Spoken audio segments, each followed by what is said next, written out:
বিসমিল্লাহির রহমানির রহিম। পরম করুণাময় ও অসীম দয়ালু আল্লাহর নামে শুরু। আউযু বিল্লাহি মিনাশ শাইতানির রাজীম। বিসমিল্লাহির রহমানির রহিম।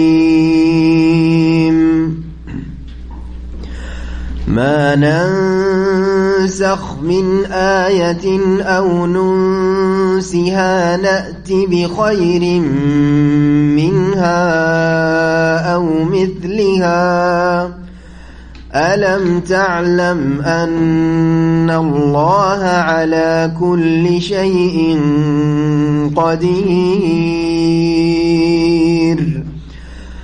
ألم تعلم أن الله له ملك السماوات والأرض وما لكم من دون الله من ولي ولا نصير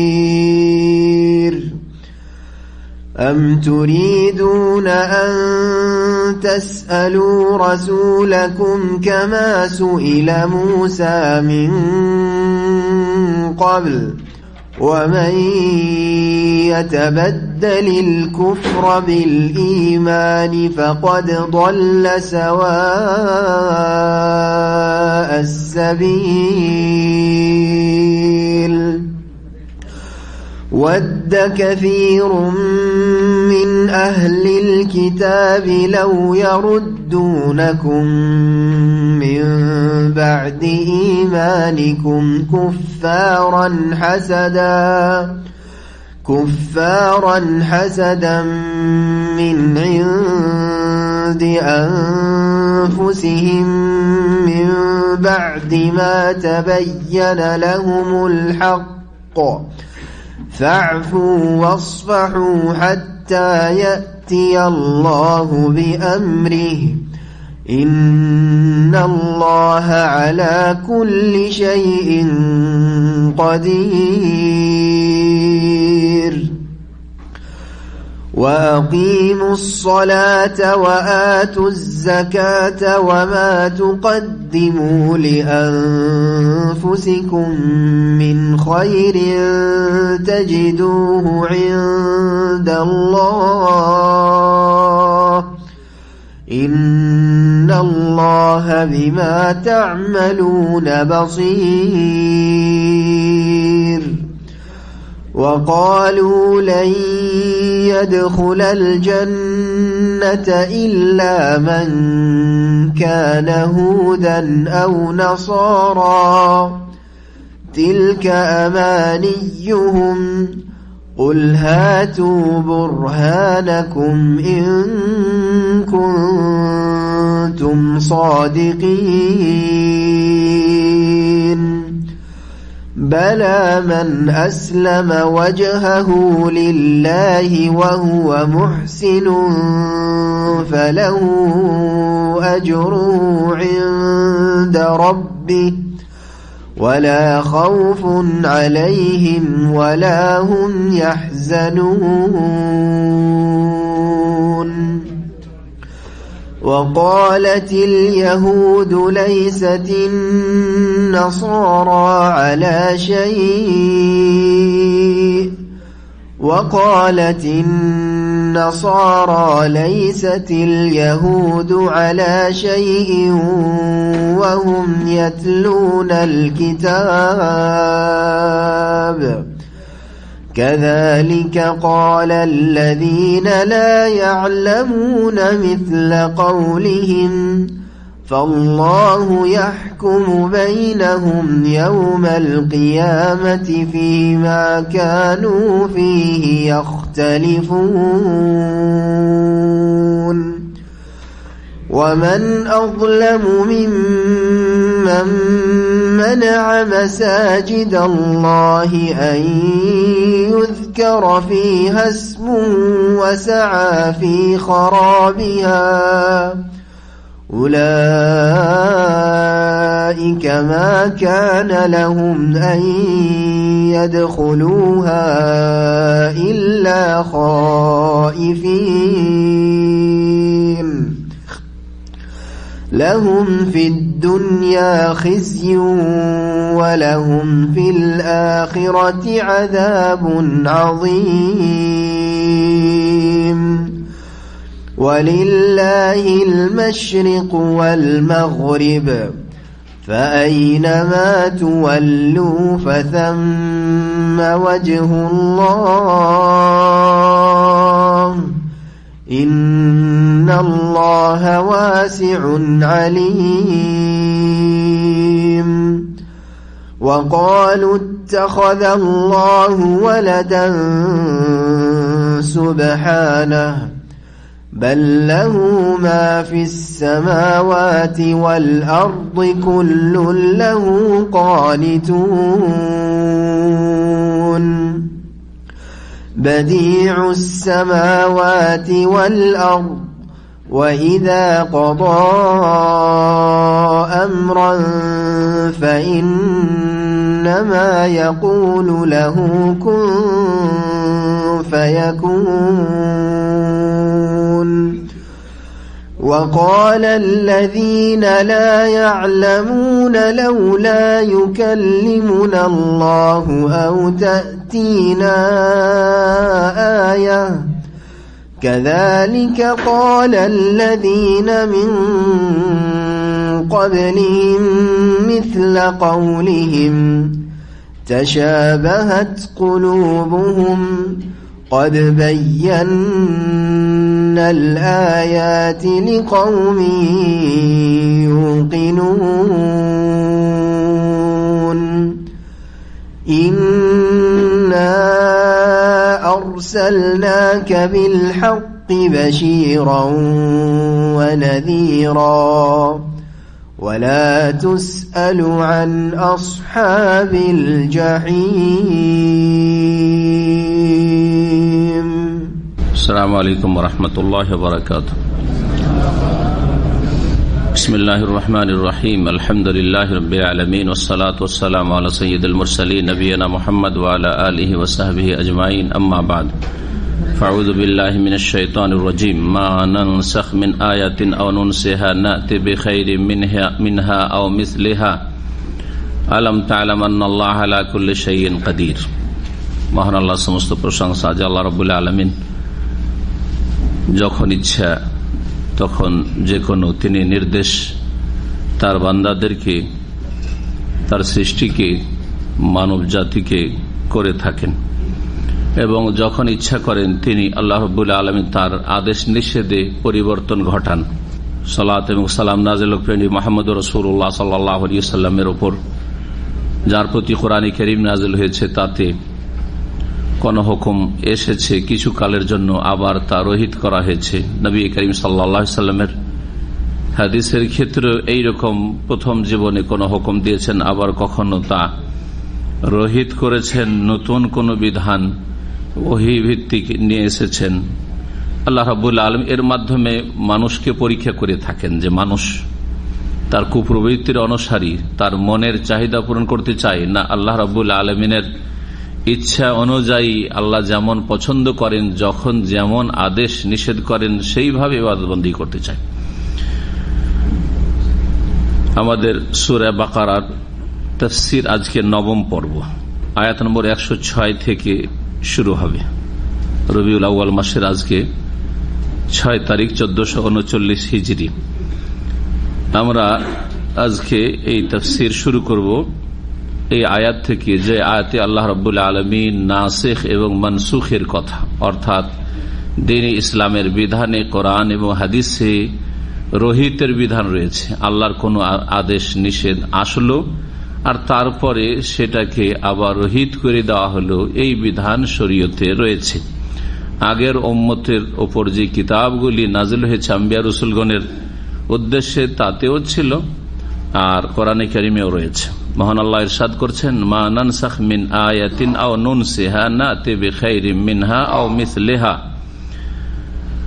আমি আল্লাহ রাব্বুল আলামিন যে কোনো আয়াত রহিত করি, মনসুখ করি মানে রহিত করি, নুন সেহা অথবা সেটা ভুলিয়ে দিই, নাতে বেখাইর মিনহা যদি এইরকমটা করি, কোন বিধানকে রহিত করি অথবা ভুলিয়ে দিই, অপসৃত করে দিই তাদের স্মৃতিশক্তি থেকে, তাহলে তার চাইতে উত্তম বিধান নিয়ে আসি, আও মিসলেহা অথবা তার মতোই নিয়ে আসি।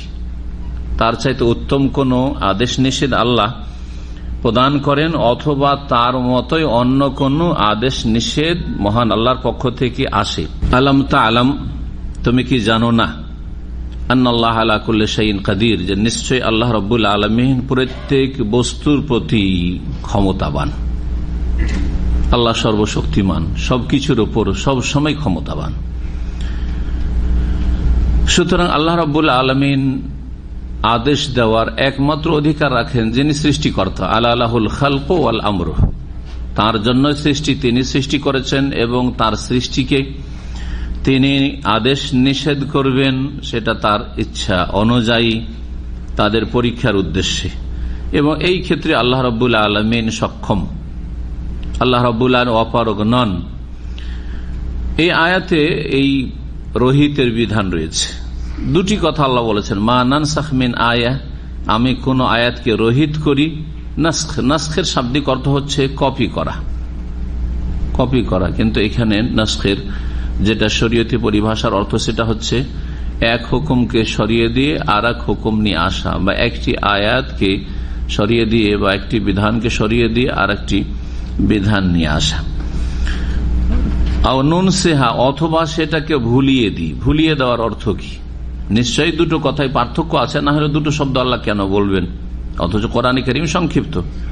রহিত করে দেওয়া আর ভুলিয়ে দেওয়া। আমি রহিত করি অথবা ভুলিয়ে দিই, অথবা ভুলিয়ে দির অর্থ হচ্ছে যে আমি সেটাকে ছেড়ে দিই। দুটি অর্থ করা হয়েছে, মুফাসসিরিনগণ দুটি অর্থ করেছেন। একটি অর্থ বলি প্রথম, সেটা হচ্ছে যে নুন সেহা, আমি সেটাকে ভুলিয়ে দিই মানে আমি সেটাকে উপেক্ষা করি, অর্থাৎ সেটাকে রহিত করি না, বহাল রাখি, বহাল রাখি। আর আরেকটি অর্থ হচ্ছে দুটোই মনসুখ, নাসিখ মানসুখ করা, কিন্তু দুটোতে পার্থক্য আছে। কারণ নাসিখ মানসুখ হচ্ছে তিন রকমের, তো দুই রকমের কথা এখানে উল্লেখ করা হয়েছে। মা নানসাখ মিন আয়া, কোন আয়াতকে যদি আমি রহিত করি, আয়াত রহিত করলেন, আর নুন সেহা অথবা সেটাকে ভুলিয়ে দিই। দুই রকমের মনসুখের কথা এখানে উল্লেখ করা হয়েছে। একটা হচ্ছে আমি কোন আয়াতকে রহিত করি, মানে আয়াতটাকে হয়তো রহিত করে দিয়েছেন আল্লাহ রাব্বুল আলামিন, বিধানকে রহিত করেছেন, আয়াত বাকি আছে, এটা একটা বিধান রহিত করেছেন আর আয়াত কি আছে, বাকি আছে, আয়াত তেলাওয়াত হচ্ছে, কিন্তু সেই হুকুমটি কি হয়ে গেছে, উঠিয়ে নেওয়া হয়েছে নতুন হুকুম দ্বারা। এটা হচ্ছে সেই আয়াতের বিধান উঠিয়ে নেওয়া, কিন্তু আয়াত আছে। আর নুন সেহা এমন হচ্ছে মনসুখ, সেটা হচ্ছে যেটাকে নাসখে মুতলাক আরবি ভাষা বলা হচ্ছে, সাধারণভাবে মনসুখ, অর্থাৎ সেই হুকুমও উঠিয়ে নেওয়া হয়েছে, আয়াতও উঠিয়ে নেওয়া হয়েছে। এমন করে আল্লাহ উঠিয়ে নিয়েছেন, হুকুমও নেই আমাদের জন্য, সুতরাং সেই হুকুম আমাদের জানার প্রয়োজন নেই। আর সেই আয়াতটাও রাখা হয়নি যে আমরা জানতে পারবো যে এমন একটা আয়াত ছিল যাতে এই হুকুমটি ছিল বা আদেশ নিষেধ ছিল, সেটা উঠিয়ে নেওয়া হয়েছে। এইভাবে স্মৃতিশক্তি থেকে উঠিয়ে নেওয়া হয়েছে, আমরা মোটেই জানছি না। এমনকি নবী করিম সাল্লাল্লাহু আলাইহি ওয়াসাল্লাম সম্পর্কে তাফসীরকারগণ বলছেন যে এইরকম যখন মানসুখ করা হয়তো, আয়াত রহিত আর তার হুকুমও রহিত, নবী সাল্লাল্লাহু আলাইহি ওয়াসাল্লামকে সেটা আল্লাহ ভুলিয়ে দিতেন স্মৃতি থেকে, যাতে করে তেলাওয়াত করতে গিয়ে আবার ওটা ফিরে না চলে আসে, অথচ সেটা রহিত হয়ে গেছে। এই জন্য ভুলিয়ে দেওয়া বলা হয়েছে। তো দুটো মানসুখের একটি কি বললাম, যে আয়াত আছে কিন্তু হুকুমটা নেই, আয়াত আছে কিন্তু হুকুম নেই। আর একটা বললাম যে আয়াতও নেই আর হুকুমও নেই, যেটা নুন সেহা ভুলিয়ে দেওয়া। আর আরেকটি হচ্ছে প্রথমটার বিপরীত, সেটা হচ্ছে আয়াত নেই কিন্তু হুকুম আছে। যেমন বিবাহিত বিবাহিতার জেনা ব্যভিচারের ক্ষেত্রে কি আছে, হুকুম আছে, রজমের বিধান আছে, সহিহ মুসলিমে যেটা হাদিস দ্বারা প্রমাণিত, সেটা সুন্নাহ দ্বারা প্রমাণিত, কিন্তু আয়াতে যে উল্লেখিত ছিল সেই আয়াতে কি করা হয়েছে, রহিত করে দেওয়া হয়েছে। গত সপ্তাহে শেষ দিকে বলছিলাম, আর সময় শেষ হয়ে এসেছিল তাই ছেড়ে দিয়েছিলাম। তাহলে এটাকে আমাদের স্মৃতিশক্তিতে অপসৃত করে দেওয়া হয়নি, আছে তাফসীরে কি দাওয়া দিতে, কিন্তু সেই আয়াত কি হয়েছে, সে বিধান আছে, আর সেই আয়াতটি তেলাওয়াত থেকে রহিত, কোরআন থেকে রহিত করে দেওয়া হয়েছে। কটা হলো? 3টা হলো না? এই 3টা হচ্ছে মনসুখ। কোরআনে কারিমে কি আয়াত অনেক মনসুখ আছে, রহিত আছে, না অল্প স্বল্প আছে? এই নিয়েও তাফসীরকারদের অনেক দ্বিমত আছে। যারা উসুলে তাফসীরের কায়দা কানুন, যেমন উসুলে হাদিস, মুস্তালাহুল হাদিস একটা সাবজেক্ট আছে, হাদিসের কায়দা কানুন সহিহ যঈফের, তার মানে উসুলে তাফসীরের একটি সাবজেক্ট আছে, যে সাবজেক্টে ইমাম সয়ুতী রাহমাতুল্লাহ আলাইহির একটি খুব প্রসিদ্ধ কিতাব রয়েছে, বড় কিতাব আল ইতকান ফি উলুমিল কোরআন। আর উলুমিল কোরআন, কোরআনের জ্ঞান সম্পর্কে অনেক কিতাবে অনেক আইম্মায়ে কেরামগণ লিখেছেন। ভারত উপমহাদেশের একজন বড় মুহাদ্দিস, তিনি লিখেছেন শাহ ওলিউল্লাহ মুহাদ্দিস আদ-দেহলভী আল ফৌজুল কবির নামক একটি ছোট্ট কিতাব। ওই কিতাবটি আমরা পড়েছি, ওই কিতাবটি খুব গুরুত্বপূর্ণ। তাতে উনি যেসব মুফাসসিরিনগণ বা উসুলে তাফসীর আলোচনা করেছেন, অনেক আয়াতকে নাসিখ মানসুখ, যেমন জালালাইন তাফসীর যারা পড়বে আমাদের দেশে কওমি মাদ্রাসাগুলোতে বা আলিয়া মাদ্রাসা পড়ানো হয়, ওতে যে কোনো একটা আয়াত এসছে যেটা জেহাদ পরিপন্থী, মানে বাহ্যিক বলা হচ্ছে যে যাক ওদেরকে উপেক্ষা করো, মাফ করো, তারপরে লাইক রাহাফিদ দিন, ধরেন দিনের ক্ষেত্রে কোন জবরদস্তি, দিনের ক্ষেত্রে এখনো জবরদস্তি নেই, কিন্তু ওটা বুঝতে গিয়ে ওরা এমন ভাবে বুঝেছে যে মনে হচ্ছে যে জেহাদের আয়াতের সাথে সাংঘর্ষিক। না, সাংঘর্ষিক নয়, জেহাদের ক্ষেত্র আলাদা আর দিনের ক্ষেত্রে জবরদস্তি নয়। জিহাদ মানে এই নয় যে দিনের ক্ষেত্রে জবরদস্তি কাউকে কারো দিন পরিবর্তন করা, অবশ্যই না, হারাম দিন পরিবর্তন করা জবরদস্তি। অন্তর তার পরিবর্তন হইতে হবে, তার মাধ্যমে তার কথা পরিবর্তন হবে, অর্থাৎ কালেমার শাহাদাত দেবে আর তারপরে আমল করবে, এই হচ্ছে ইসলাম। সুতরাং দিনে এখনো জবরদস্তি নেই, আয়াত মনসুখ নয়, কিন্তু অনেক মুফাসসিরিনগণ এটা বুঝতে গিয়ে ভুল করেছেন, যার ফলে বলেছেন যে এই আয়াতগুলি মনসুখ। লাকুম দীনুকুম ওয়ালিয়া দিন, তোমরা তোমাদের দিনের উপর থাকতে পারো যদি ইসলাম কবুল না করো। যদি ইসলাম তোমাদের জন্য ইহকাল পরকালের কল্যাণ, যদি কবুল না করতে চাও তাহলে মুসলিম দেশে বসবাস করলে ইসলামিক বিধান হচ্ছে যে জিজিয়া দিয়ে থাকতে হবে। কিন্তু লাকুম দীনুকুম ওয়ালিয়া দিনকে তারা মনসুখ বলেছে, জিহাদের আয়াত মনসুখুন বিআয়াতিস সাইফ। এইসব কথা তাফসীরে রয়েছে, এগুলি আসলে একদল তাফসীরকারদের মত, কিন্তু সঠিক কথা হচ্ছে যে না, এই আয়াতগুলি মনসুখ না, তাদেরকে ক্ষমা করো, যারা বাড়াবাড়ি করছে তাদেরকে উপেক্ষা করো, এই আয়াতগুলি মনসুখ না, ক্ষমা এবং উপেক্ষা এখনো আছে, জি, ক্ষেত্র বিশেষে। আর কখনো ক্যান্সারের আকার ধারণ করলে তারাও মানবে না, ইসলাম কবুল করবে না, আর কেউ যদি ইসলাম কবুল করে তো বাধা সৃষ্টি করবে, হ্যাঁ তখন জিহাদ আছে। আরে ভাই, তুমি ইসলাম কবুল করবে না, ঠিক আছে, তোমার স্বাধীনতা আছে, কিন্তু বাকিরা যে স্বেচ্ছা ইসলাম গ্রহণ করছে, তারা জান্নাতের রাস্তায় যেতে চায়, জান্নাত পেতে চায়, তুমি বাধা কেন সৃষ্টি করবে? ঠিক জিহাদ ফি সাবিলিল্লাহ হচ্ছে আপনার চলার রাস্তায় কেউ যদি ইট পাটকেল ফেলে রাখে, বা ঝড় হয়েছে, ঝড় তুফানে গাছ পড়ে আছে, আর গাড়িটা আপনি রোড দিয়ে পার করবেন, তা আপনার কাজ কি? সরিয়ে ফেলা, বাধা দূর করা, এই হচ্ছে জিহাদ। তার মানে এই না যে উপেক্ষা করুন, যারা ইসলাম কবুল করতে চায় না স্বেচ্ছায় স্বাধীনভাবে তাদের নিজের ধর্ম নিয়ে বাস করুক। এটা হচ্ছে 1400 বছরের ইতিহাস, কারো উপরে জবরদস্তি করা হয়নি। ওমর রাদিয়াল্লাহু তাআলা আনহু প্যালেস্টাইনে বিজয় লাভ করলেন এবং সেখানে তিনি সশরীরে গেলেন, তিনি চুক্তি করলেন সেখানকার খ্রিস্টানদের সাথে, কিন্তু তাদেরকে তাদের ধর্মের ওপর বহাল রেখেছিলেন এবং তাদের সাথে সন্ধি করেছিলেন। অনেক সময় তাদেরকে এলাকার দায়িত্ব দিয়ে দেওয়া হয়েছে যে বাৎসরিক তোমরা সেখান থেকে আমাদেরকে খারাজ দেবে, জিজিয়া দেবে, এইভাবে। তাহলে বোঝা যাচ্ছে যে দিনের ক্ষেত্রে অবশ্যই জবরদস্তি নেই, আর সবাই নিজ নিজ ধর্ম স্বাধীনভাবে পালন করতে পারবে, কিন্তু হকের দাওয়াত দেওয়ার অধিকার রয়েছে, কারণ সেটাই হচ্ছে হক, সত্য। এই ক্ষেত্রে বাধা দেওয়ার কারো অধিকার নেই। এই জন্য আল ফৌজুল কবির নামক কিতাবটিতে আল্লামা শাহ ওলিউল্লাহ মুহাদ্দিস দেহলভী রাহমাতুল্লাহ আলাইহি তিনি বলছেন মাত্র কোরআন কারীমে 5টি আয়াত মানসুখ রয়েছে, এর বেশি মানসুখ নেই, মাত্র 5টি আয়াত। হাদিসে অনেক নাসিখ মানসুখ রয়েছে, কিন্তু অনেক সময় এক শ্রেণীর লোকেরা যারা মযহাবী গোঁড়ামিতে লিপ্ত, তারা মিছামিছি দাবি করে যেটা মনসুখ হয়ে গেছে, অথচ তাদের কাছে কোনো দলিল নেই।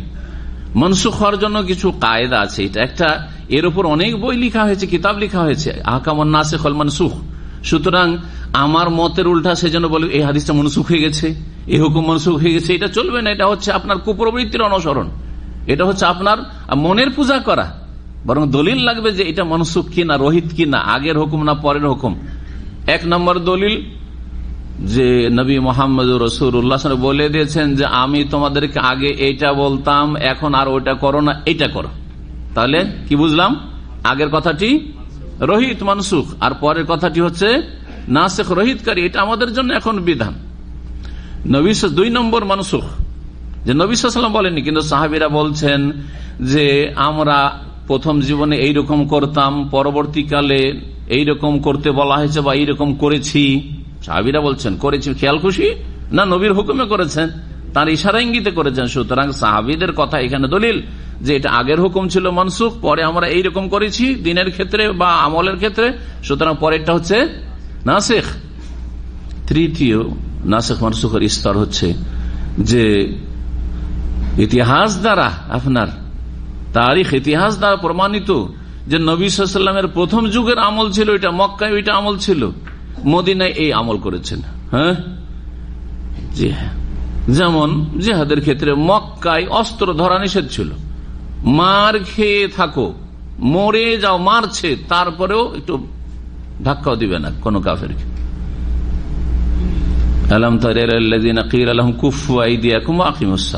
জানো না ওই সব লোকদেরকে যাদেরকে বলা হয়েছিল কুফু আইদিয়াকুম, হাতকে গুটিয়ে রাখো, মার খাও, মারিও না, ওয়াকিমুস সালাহ, নামাজটা পড়ো। তারপরে ফালাম্মা কুতিবা আলাইহিমুল কিতাল, ফরজ করা হইল এখন সশস্ত্র যুদ্ধ, মদিনায় দ্বিতীয় হিজরীতে। জি, অথবা মদিনার প্রথম দিকে এইরকম করেছেন নবী সাল্লাল্লাহু আলাইহি ওয়াসাল্লাম, পরে এইরকম করেছেন, শেষ জীবনে এইরকম করেছেন, তাহলে নাসিখ মনসুখ। কিন্তু যদি এর প্রমাণ না থাকে, গায়ের জোরে বলেন জান রফায়দানি ইসলামের প্রথম যুগে ছিল, আর তারপরে রফায়দান মনসুখ হয়ে গেছে, যেমন এক শ্রেণী মযহাবী গোঁড়ারা বলে রফায়দান করা এটা কি ছিল?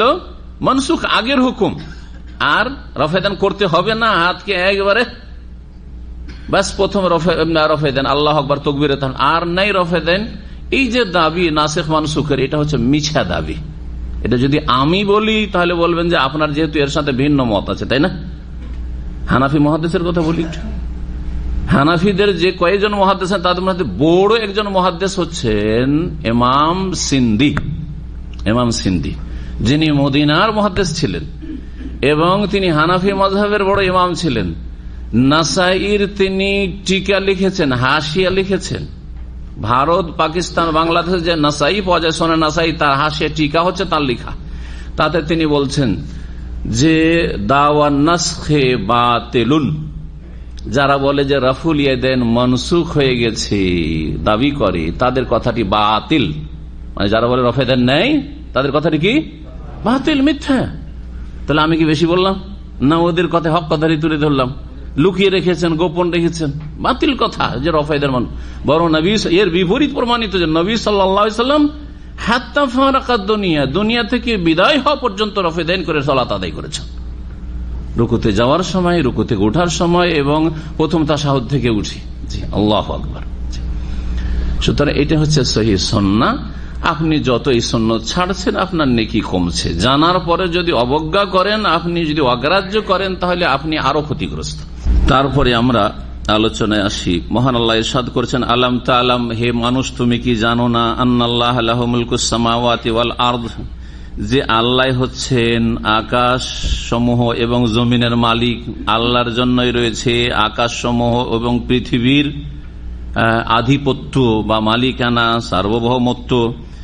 ওমা লাকুম মিন দুনিল্লাহি মিন ওয়ালি ওয়ালা নাসির, আল্লাহ ছাড়া তোমাদের না কোনো পৃষ্ঠপোষক অভিভাবক রয়েছে, ওয়ালা নাসির, আর না কোনো সাহায্যকারী রয়েছে যে আল্লাহর আযাব থেকে, আল্লাহর ধরা থেকে, পকড়াও থেকে রক্ষা করতে পারে। সুতরাং আল্লাহর সন্তুষ্টি যেন তোমাদের সব সময় আসল লক্ষ্য উদ্দেশ্য থাকে।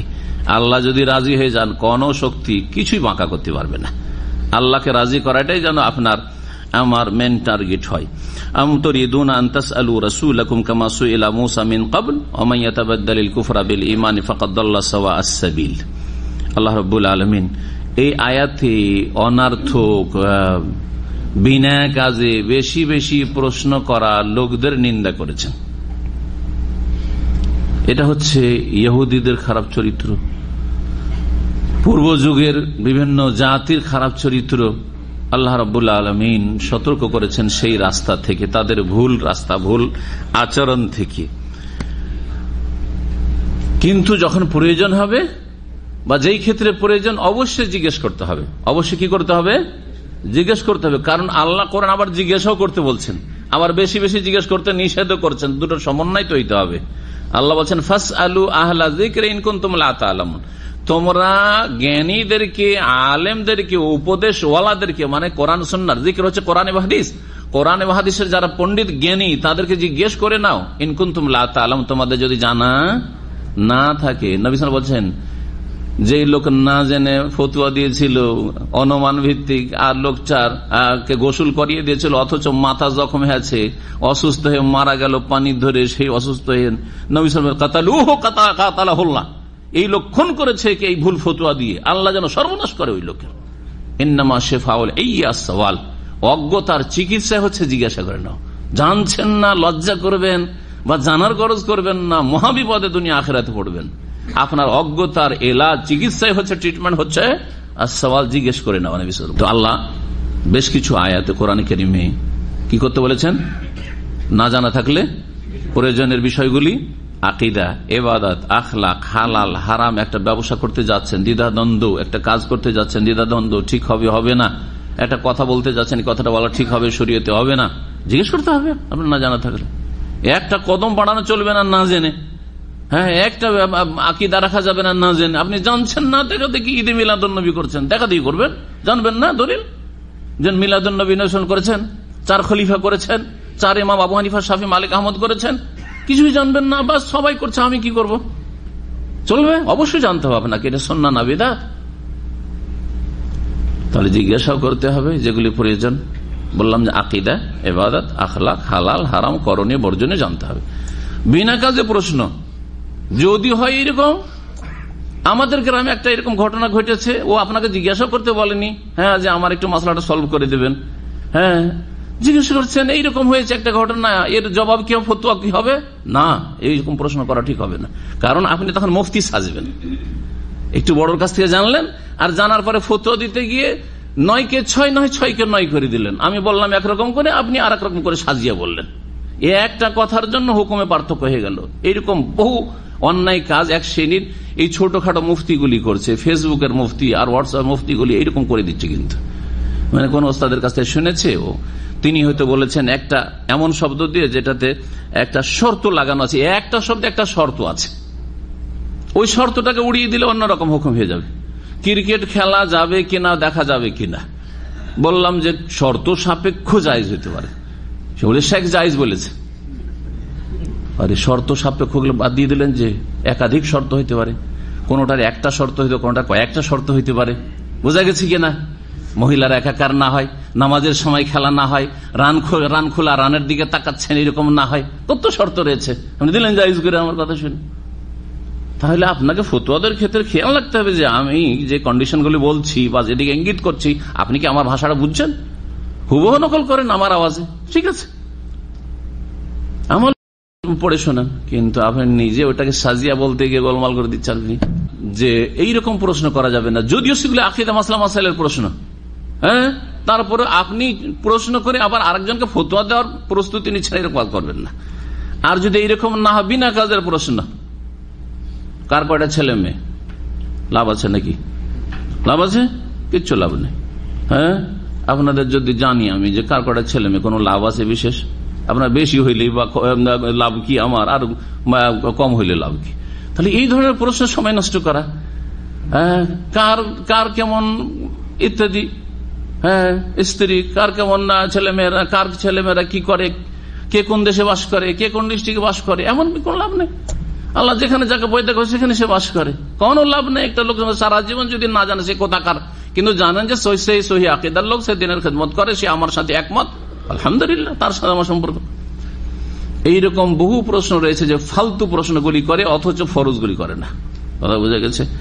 ইমানের রুকন কয়টা বলতে পারে না, ইসলামের খুঁটি কয়টা বলতে পারে না, দিনের কটা স্তর, এই 3টি প্রশ্ন জীবনের প্রথম প্রশ্ন। দিনের মূলনীতি 3টি, তাই জানে না। কবরে জিজ্ঞেস করা হবে 3টি মূলনীতি, জিজ্ঞেস করলাম এই রিয়াজের পাশে রোমারপুর, কেউ জবাব দিতে পারে না।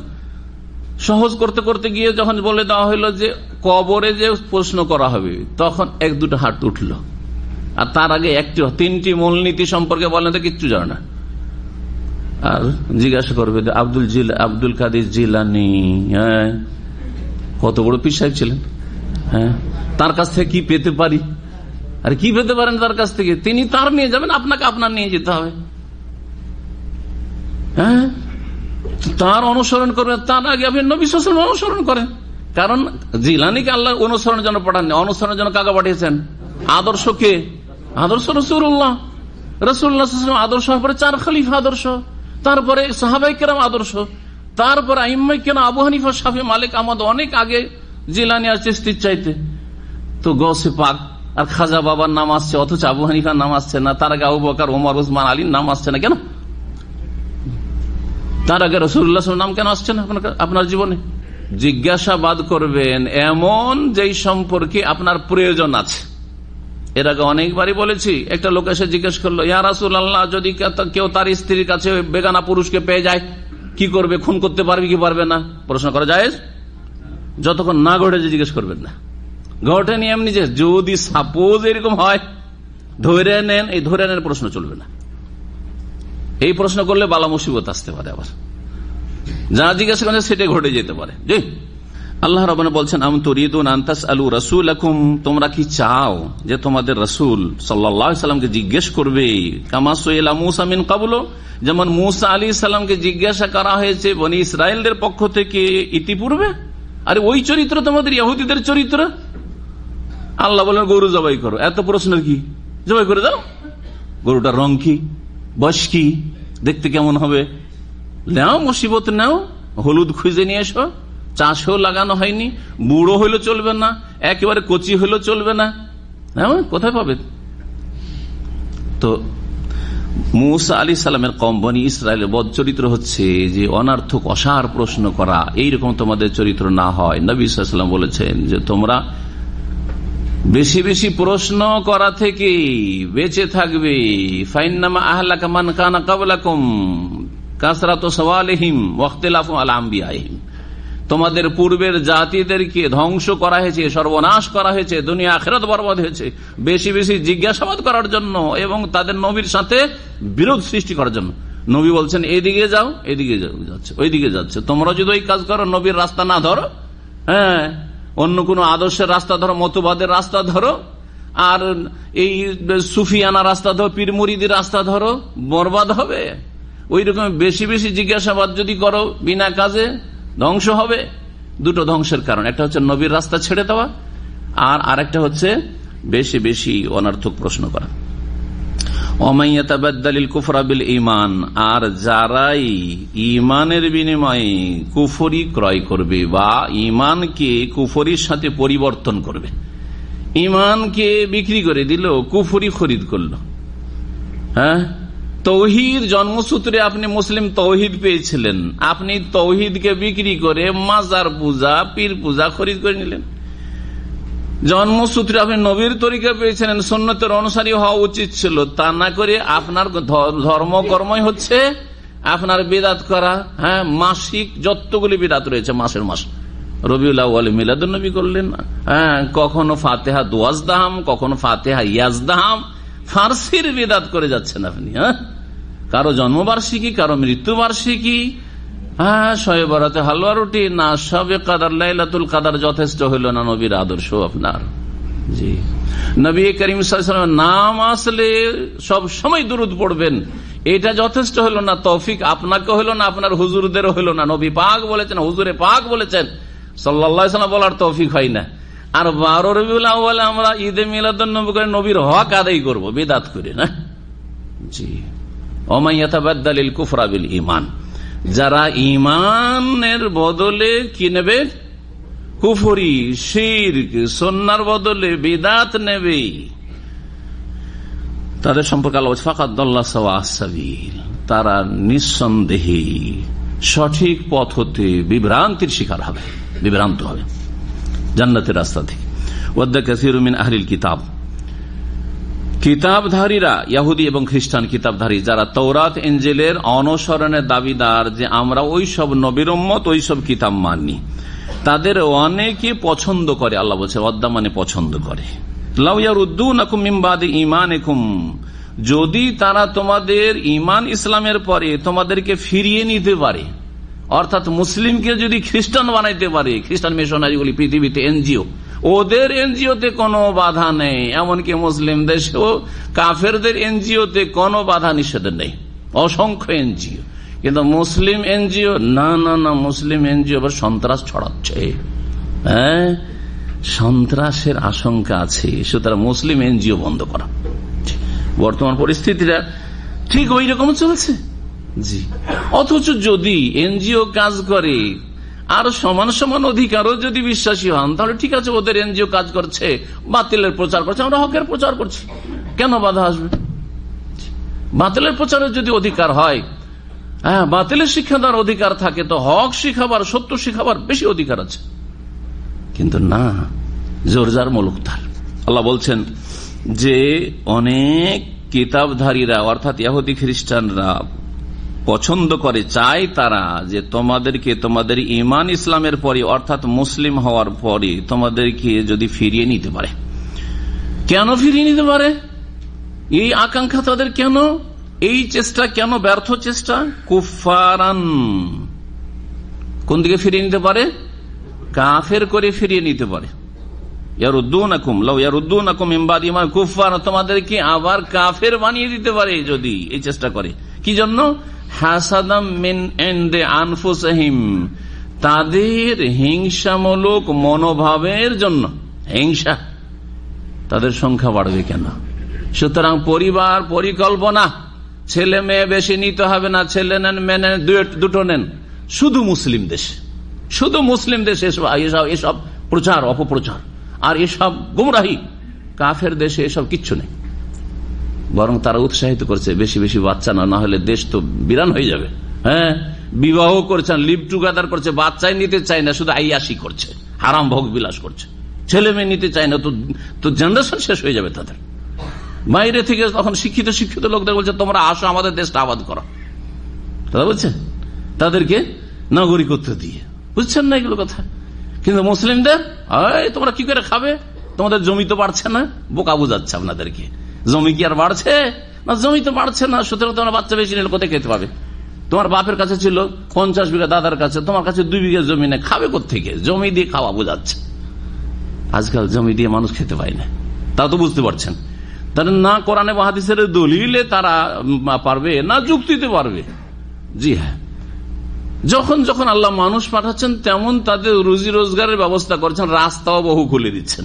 জি, যখন জমি জায়গা বেশি ছিল তখন ফসল হতো না, ডুবে গেল, তখন মানুষ না খেয়ে মারা যেত, এখন না খেতে মারা যায় না মানুষ, ঠিক কিনা? হাসাদাম মিন ইনদি আনফুসিহিম, তাদের মনের মধ্যে হিংসা ভরা আছে, এই জন্য তোমাদেরকে আবার কাফের বানিয়ে দিতে চায়। মিন বাদি মা তাবায়্যানা লাহুমুল হক, অথচ তাদের সামনে সত্য সুস্পষ্ট হয়ে গেছে। সুস্পষ্ট হয়ে যাওয়ার পরে সত্য, তাদের সামনে হক স্পষ্ট হয়ে গেছে, অর্থাৎ নবী মুহাম্মদ সাল্লাল্লাহু আলাইহি সাল্লাম সত্য নিয়ে আগমন করেছেন, কোরআনে কারীম নাযিল হয়েছে, তাদেরকে খুলে খুলে বুঝানো হচ্ছে। ফাফু, আল্লাহ বলছেন তাদেরকে ক্ষমা করো, ওয়াসফাহু, তাদেরকে উপেক্ষা করো। এই আয়াতগুলি মনসুখ না, প্রয়োজনে জিহাদ। আর আসল হচ্ছে যে সব সময় শুধু ঝামেলা বাঁধার চেষ্টা করলে হবে না, বরং ঝামেলাকে এড়ানোর চেষ্টা করতে হবে। সুতরাং তাদেরকে ক্ষমা করো। গাল দিচ্ছে ক্ষমা করো, ফতোয়াবাজি করছে ক্ষমা করো, উপেক্ষা করো, হ্যাঁ, ইগনোর করো, শুনেও যেন শোনি। জি, ফাফু ওয়াসফাহু, এটা হচ্ছে দিনের মূলনীতি। যারা বিভ্রান্তির শিকার হয়েছে, কাফের জন্মসূত্রে অথবা মুসলিম সমাজের যারা গোমরা বিভিন্ন ফিরকা, যারা গালমন্দ করছে আর বড় বড় লম্বা লম্বা ফতোয়া দিচ্ছে, না আল্লাহরে কাফের, কোরআন বা হাদিসের কথা বললেই কাফের, দলিলের কথা বললেই কাফের, তাদের ভুল ধরলেই কাফের আর গোমরা, আর ইহুদি নাসারা দালাল ইত্যাদি, ফাফু ওয়াসফাহু, তাদেরকে ক্ষমা করে দাও। ওয়াসফাহু, উপেক্ষা করো, যেন শোনোইনি, যেন জানোইনি, মনে ব্যথা নিও না। ওয়ালা তাহজান আলাইহিম, আল্লাহ বলছেন তুমি দুঃখিত হইও না তাদের কথায়। ওয়ালা তাকু ফি যায়কি মিম্মা ইয়ামকুরুন, ওসব যে ষড়যন্ত্র করছে ওতে তোমার অন্তর যেন সংকুচিত সংকীর্ণ না হয়, উদারতা রাখো। ইন্নাল্লাহা মাআল্লাযিনা তাকাউ, আল্লাহ ভীরু হয়ে যাও, আল্লাহ মুত্তাকিনদের সাথে আছেন। ওয়াল্লাযিনা হুম মুহসিনুন, যারা সৎকর্ম সে নিষ্ঠার সাথে কাজ করো, ইহসান করো, নিষ্ঠার সাথে কাজ করো, আল্লাহ তোমার সাথে আছে। এ হচ্ছে কোরআনী শিক্ষা।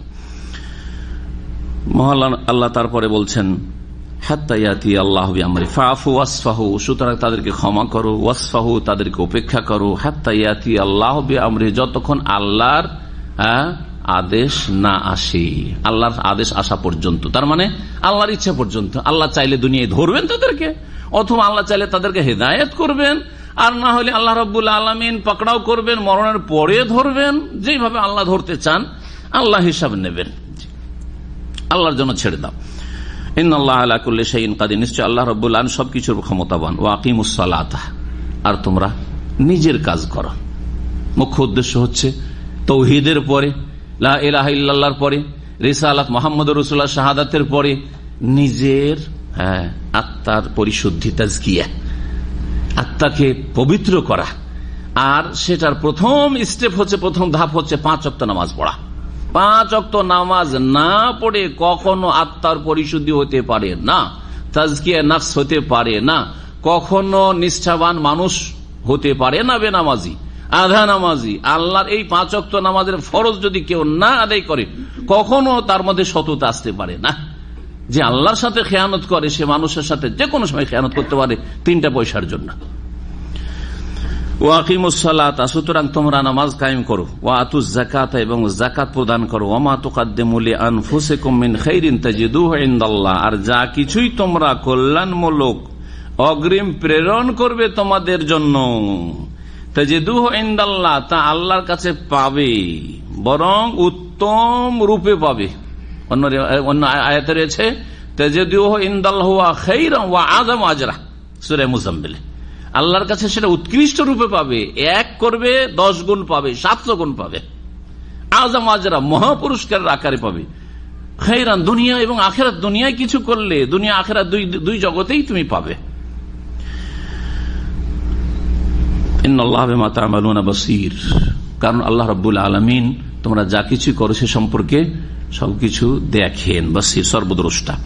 ওয়াকালু, ইহুদি এবং খ্রিস্টানরা বলতো লা ইয়াদখুলাল জান্নাতা ইল্লা মান কানা হুদান আও নাসারা। প্রত্যেকের দাবি, আর এটা হচ্ছে যত ফিরকা দল উপদল পয়দা হয়েছে, সবাই মনে করে যে জান্নাত আমাদের জন্য রিজার্ভ, জান্নাতে শুধু বুকিং আমাদের আছে।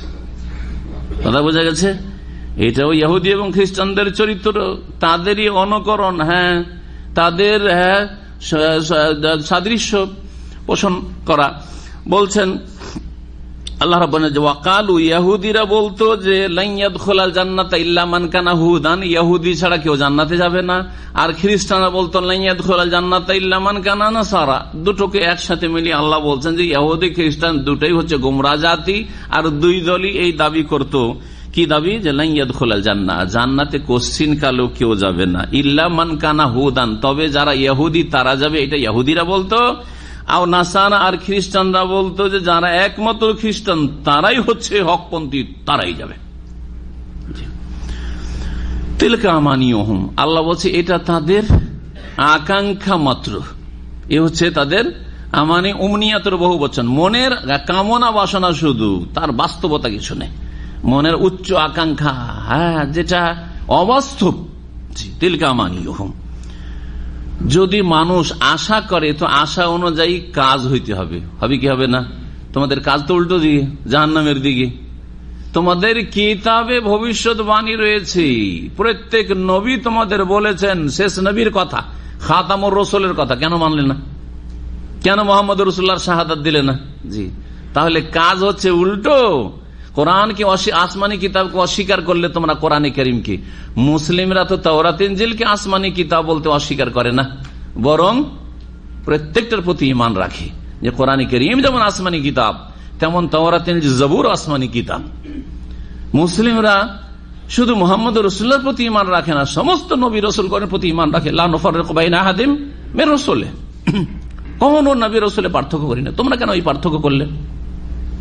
একজনকে মানলে, ঈসা আলাইহিস সালামকে অস্বীকার করলে, যার সন্তান বলে দিলে ইহুদিরা।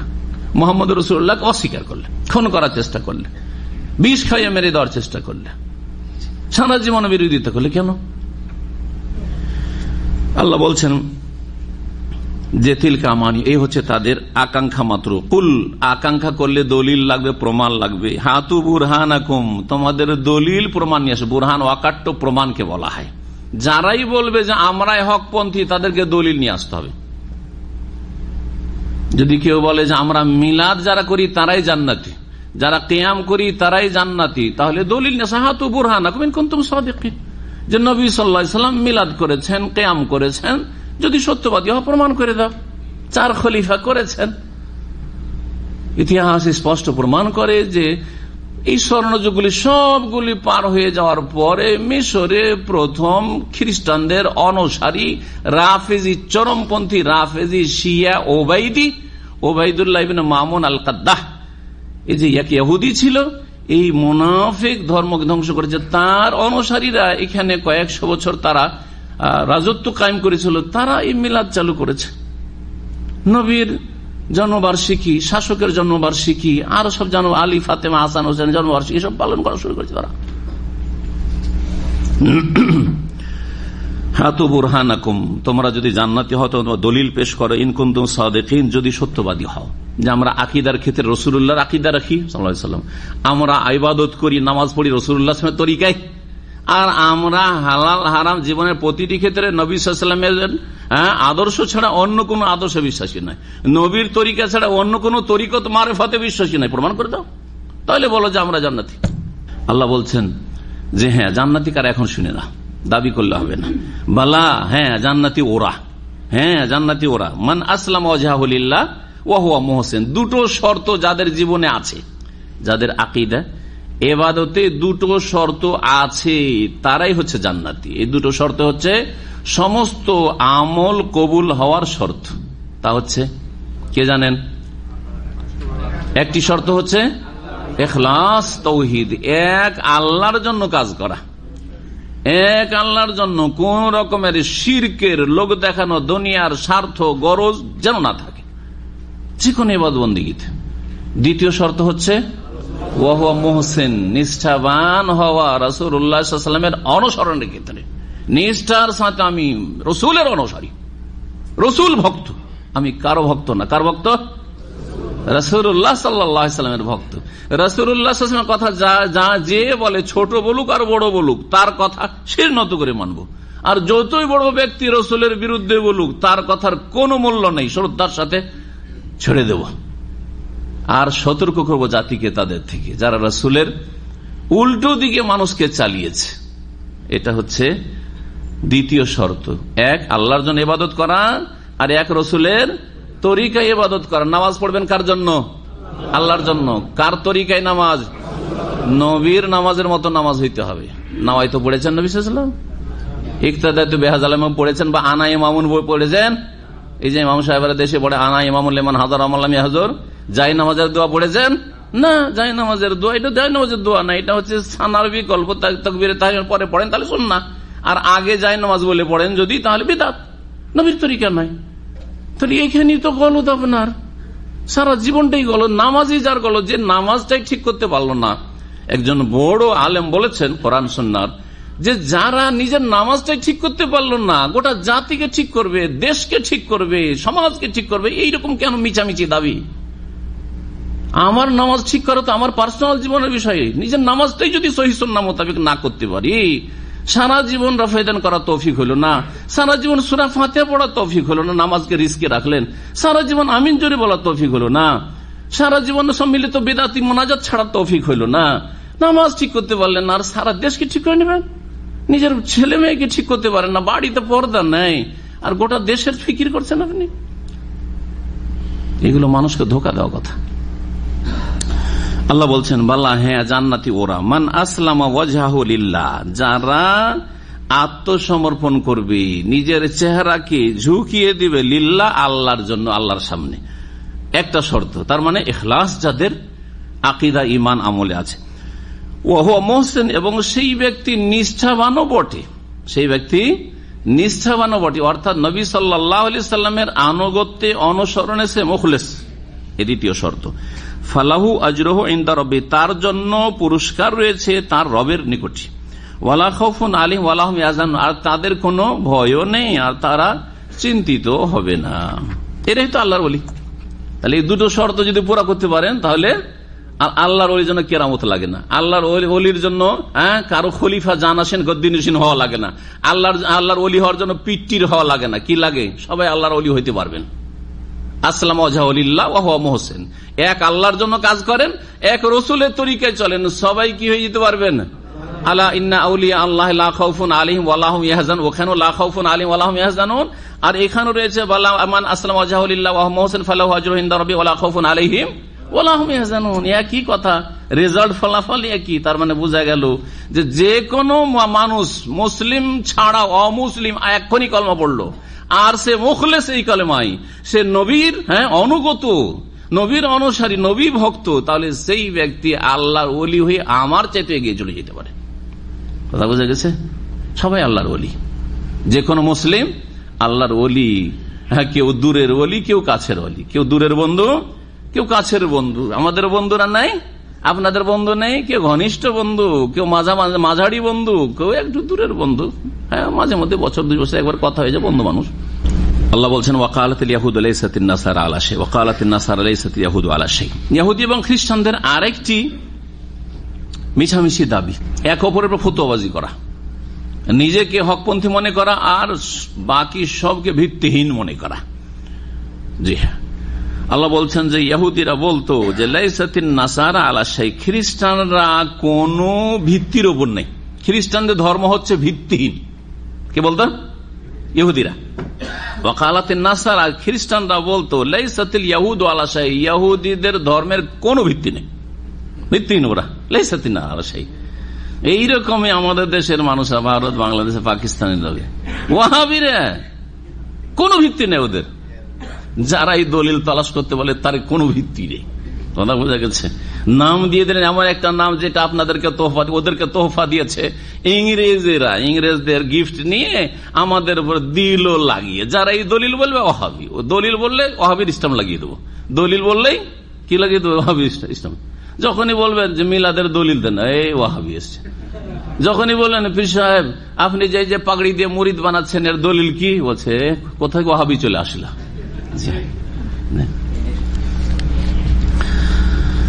আল্লাহ বলছেন ওয়াহুম ইয়াতুলুন আল কিতাব, অথচ তারা কিতাব পাঠ করছে, তাওরাত পড়ছে, ইনজিল পড়ছে, আর শুধুই ফতোয়াবাজি যে আমরাই হক, সব বাতিল। কাযালিকা ক্বালাল্লাযিনা লা ইয়ালামুনা মিসলা ক্বাওলিহিম, এটা ছিল ইহুদিদের বক্তব্য, ফতোয়া। এই ছিল খ্রিস্টানদের ফতোয়া, আর এটা হচ্ছে মক্কার কুরাইশদের ফতোয়া নবী সাল্লাল্লাহু আলাইহি ওয়াসাল্লাম এবং সাহাবীদের উপর। আল্লাহ বলছেন তৃতীয় দলের কথা শুন, ইহুদি খ্রিস্টান হয়ে গেল না?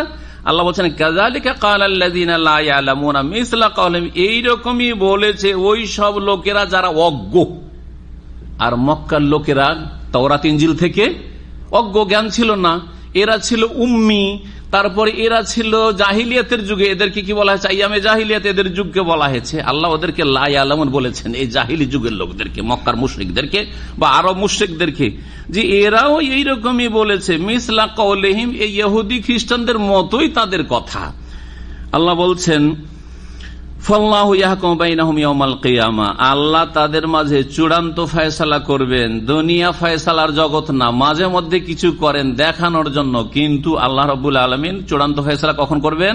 ইয়াওমাল কিয়ামা, বিচার দিবসে, কিয়ামতের দিনে। ফিমা কানু ফিহি ইখতালিফুন, ওই সমস্ত বিষয় যে বিষয়ে মানুষ মতবিরোধ করছে, এই যে ইখতিলাফ কিয়ামত পর্যন্ত চলতেই থাকবে। আল্লাহ মাঝে মধ্যে হয়তো শিক্ষামূলক কিছু দেবেন ধাক্কা, কিন্তু চূড়ান্ত ফয়সালা আল্লাহ সমস্ত দল উপদলের মাঝে করবেন কখন? ইয়াউমাল কিয়ামাতি ফিমা কানু ফিহি ইখতালিফুন। মক্কার মুশরিকরা কি বলতেন নবী সাল্লাল্লাহু আলাইহি ওয়াসাল্লাম সম্পর্কে? এ হচ্ছে সাবি। আজকালকার লোকের বলছে ওয়াহাবি, আর ওই মক্কার মুশরিকরা কি বলতো? সাবি, মানে বেদিন, বিধর্মী। সাবাতা কেউ যদি মুসলমান হয়ে গেছে, আরে তুমিও বিধর্মী হয়ে গেছো, সাবি হয়ে গেছো, মোহাম্মদের অনুসারী হয়ে গেছে, সাবি হয়ে গেছো তুমি। সাবি মানে বেদিন হয়ে যাওয়া। তারপরে মক্কার মুশরিকরা, কাফেররা নবী মোহাম্মদ সাল্লাল্লাহু আলাইহি সাল্লামকে মক্কাতেও নামাজ পড়তে বাধা সৃষ্টি করত। এটা হচ্ছে সিরাতুন নবীর ঘটনা। ও ঘটনায় রয়েছে, কোথাও খোলা জায়গায় নামাজ পড়তেন, লুকিয়ে দারুল আরকামে তারা নামাজ পড়তেন, ইবাদতবন্দি করতেন এবং দাওয়াতের কাজ করতেন। 2 নম্বর, নবী সাল্লাল্লাহু আলাইহি সাল্লাম মদিনা হিজরত করার পরে হুদাইবিয়ার বছর উমরার উদ্দেশ্যে গেলেন, যে মক্কায় মাত্র 3 দিন থাকবো, উমরা করে আসবো। 6ষ্ঠ হিজরিতে মক্কার মুশরিকরা কি করলো? হুদাইবিয়া এসে একবারে বাধা সৃষ্টি করলো, যে এমন লোকেরা যারা আমাদের বাপদাদাকে বদরে কি করেছে, খুন করেছে 70 জন, কার এদেরকে ঢুকতে দেবো মক্কায় ঢুকতে দেবো না। আমরা খালি হাতে ঢুকছি, কোন অস্ত্র নিয়ে, লড়াই নয়, শুধু ইবাদত করতে যাব, উমরা করবো, তওয়াফ সাই করবো, ফিরে আসবো, 3 দিনে ফিরে আসবো না। ঢুকতেই দিল না। সন্ধি হইল, হুদাইবিয়ার সন্ধি হলো, জানা আছে। আল্লাহ রাব্বুল বলছেন যে এর চাইতে বড় জালেম পৃথিবীতে কেউ হয় না, যারা আল্লাহর ঘরে, সে মসজিদ হোক অথবা মসজিদে হারাম হোক অথবা যে কোনো জায়গায় যদি ইবাদত বন্দেগী করতে বাধা সৃষ্টি করে, তাহলে ওরা সবচেয়ে বড় জালেম। বলছেন ওমান আযলাম, ওর চাইতে বড় জালেম কে হইতে পারে? মিম্মান মানা মাসাজিদ আল্লাহ, ওই সব লোকদের চাইতে বড় জালেম কে হইতে পারে যারা আল্লাহর মসজিদে বাধা সৃষ্টি করে, যে আইয়ুযকারা ফিহা ইসমুহু, সেখানে আল্লাহর নামের জিকির আজকার হোক, আল্লাহকে স্মরণ করা হোক, নামাজ আদায় করা হোক, ওয়াসাফি খারাবিহা, এবং সেই মসজিদগুলিকে বিরান করার জন্য সচেষ্ট হয়, অপপ্রয়াস চালায়। ওয়াসাফি খারাব, খারাপ মানে বিরান করা, ধ্বংস করা। বিরান করা বা ধ্বংস করা 2 রকম। এক হচ্ছে বিল্ডিং ধ্বংস করে দেওয়া, মসজিদকে ধ্বংস করে দেওয়া, চূর্ণ বিচূর্ণ করে দেওয়া, যেমন বাবরি মসজিদটা ধ্বংস করলো। এরা সবচেয়ে বড় জালেম কট্টরপন্থী হিন্দু, যারা মসজিদ ধ্বংস করেছে। এই রকমের যে কোনো জায়গায় যারা মসজিদ, আল্লাহর ঘর ধ্বংস করে, তারা সবচেয়ে বড় জালেম। আর দ্বিতীয় বিরান করা বা বরবাদ করা বা ধ্বংস করা হচ্ছে যে ইবাদত বিহীন করে দাও। মসজিদ দাঁড়িয়ে আছে কিন্তু নামাজ নেই, আজান নেই, জামাত নেই। জামাত 3-4টা লোকে জামাত করে, ফজরে 1 লাইন হয় না, আর জুমাতে জায়গা দেওয়া যায়, রাস্তাঘাটে নামাজ হয়। এই বিরান কি অমুসলিমরা করছে? এই খারাপ কি অমুসলিমরা করছে না একশো নামধারী মুসলিমরা করছে?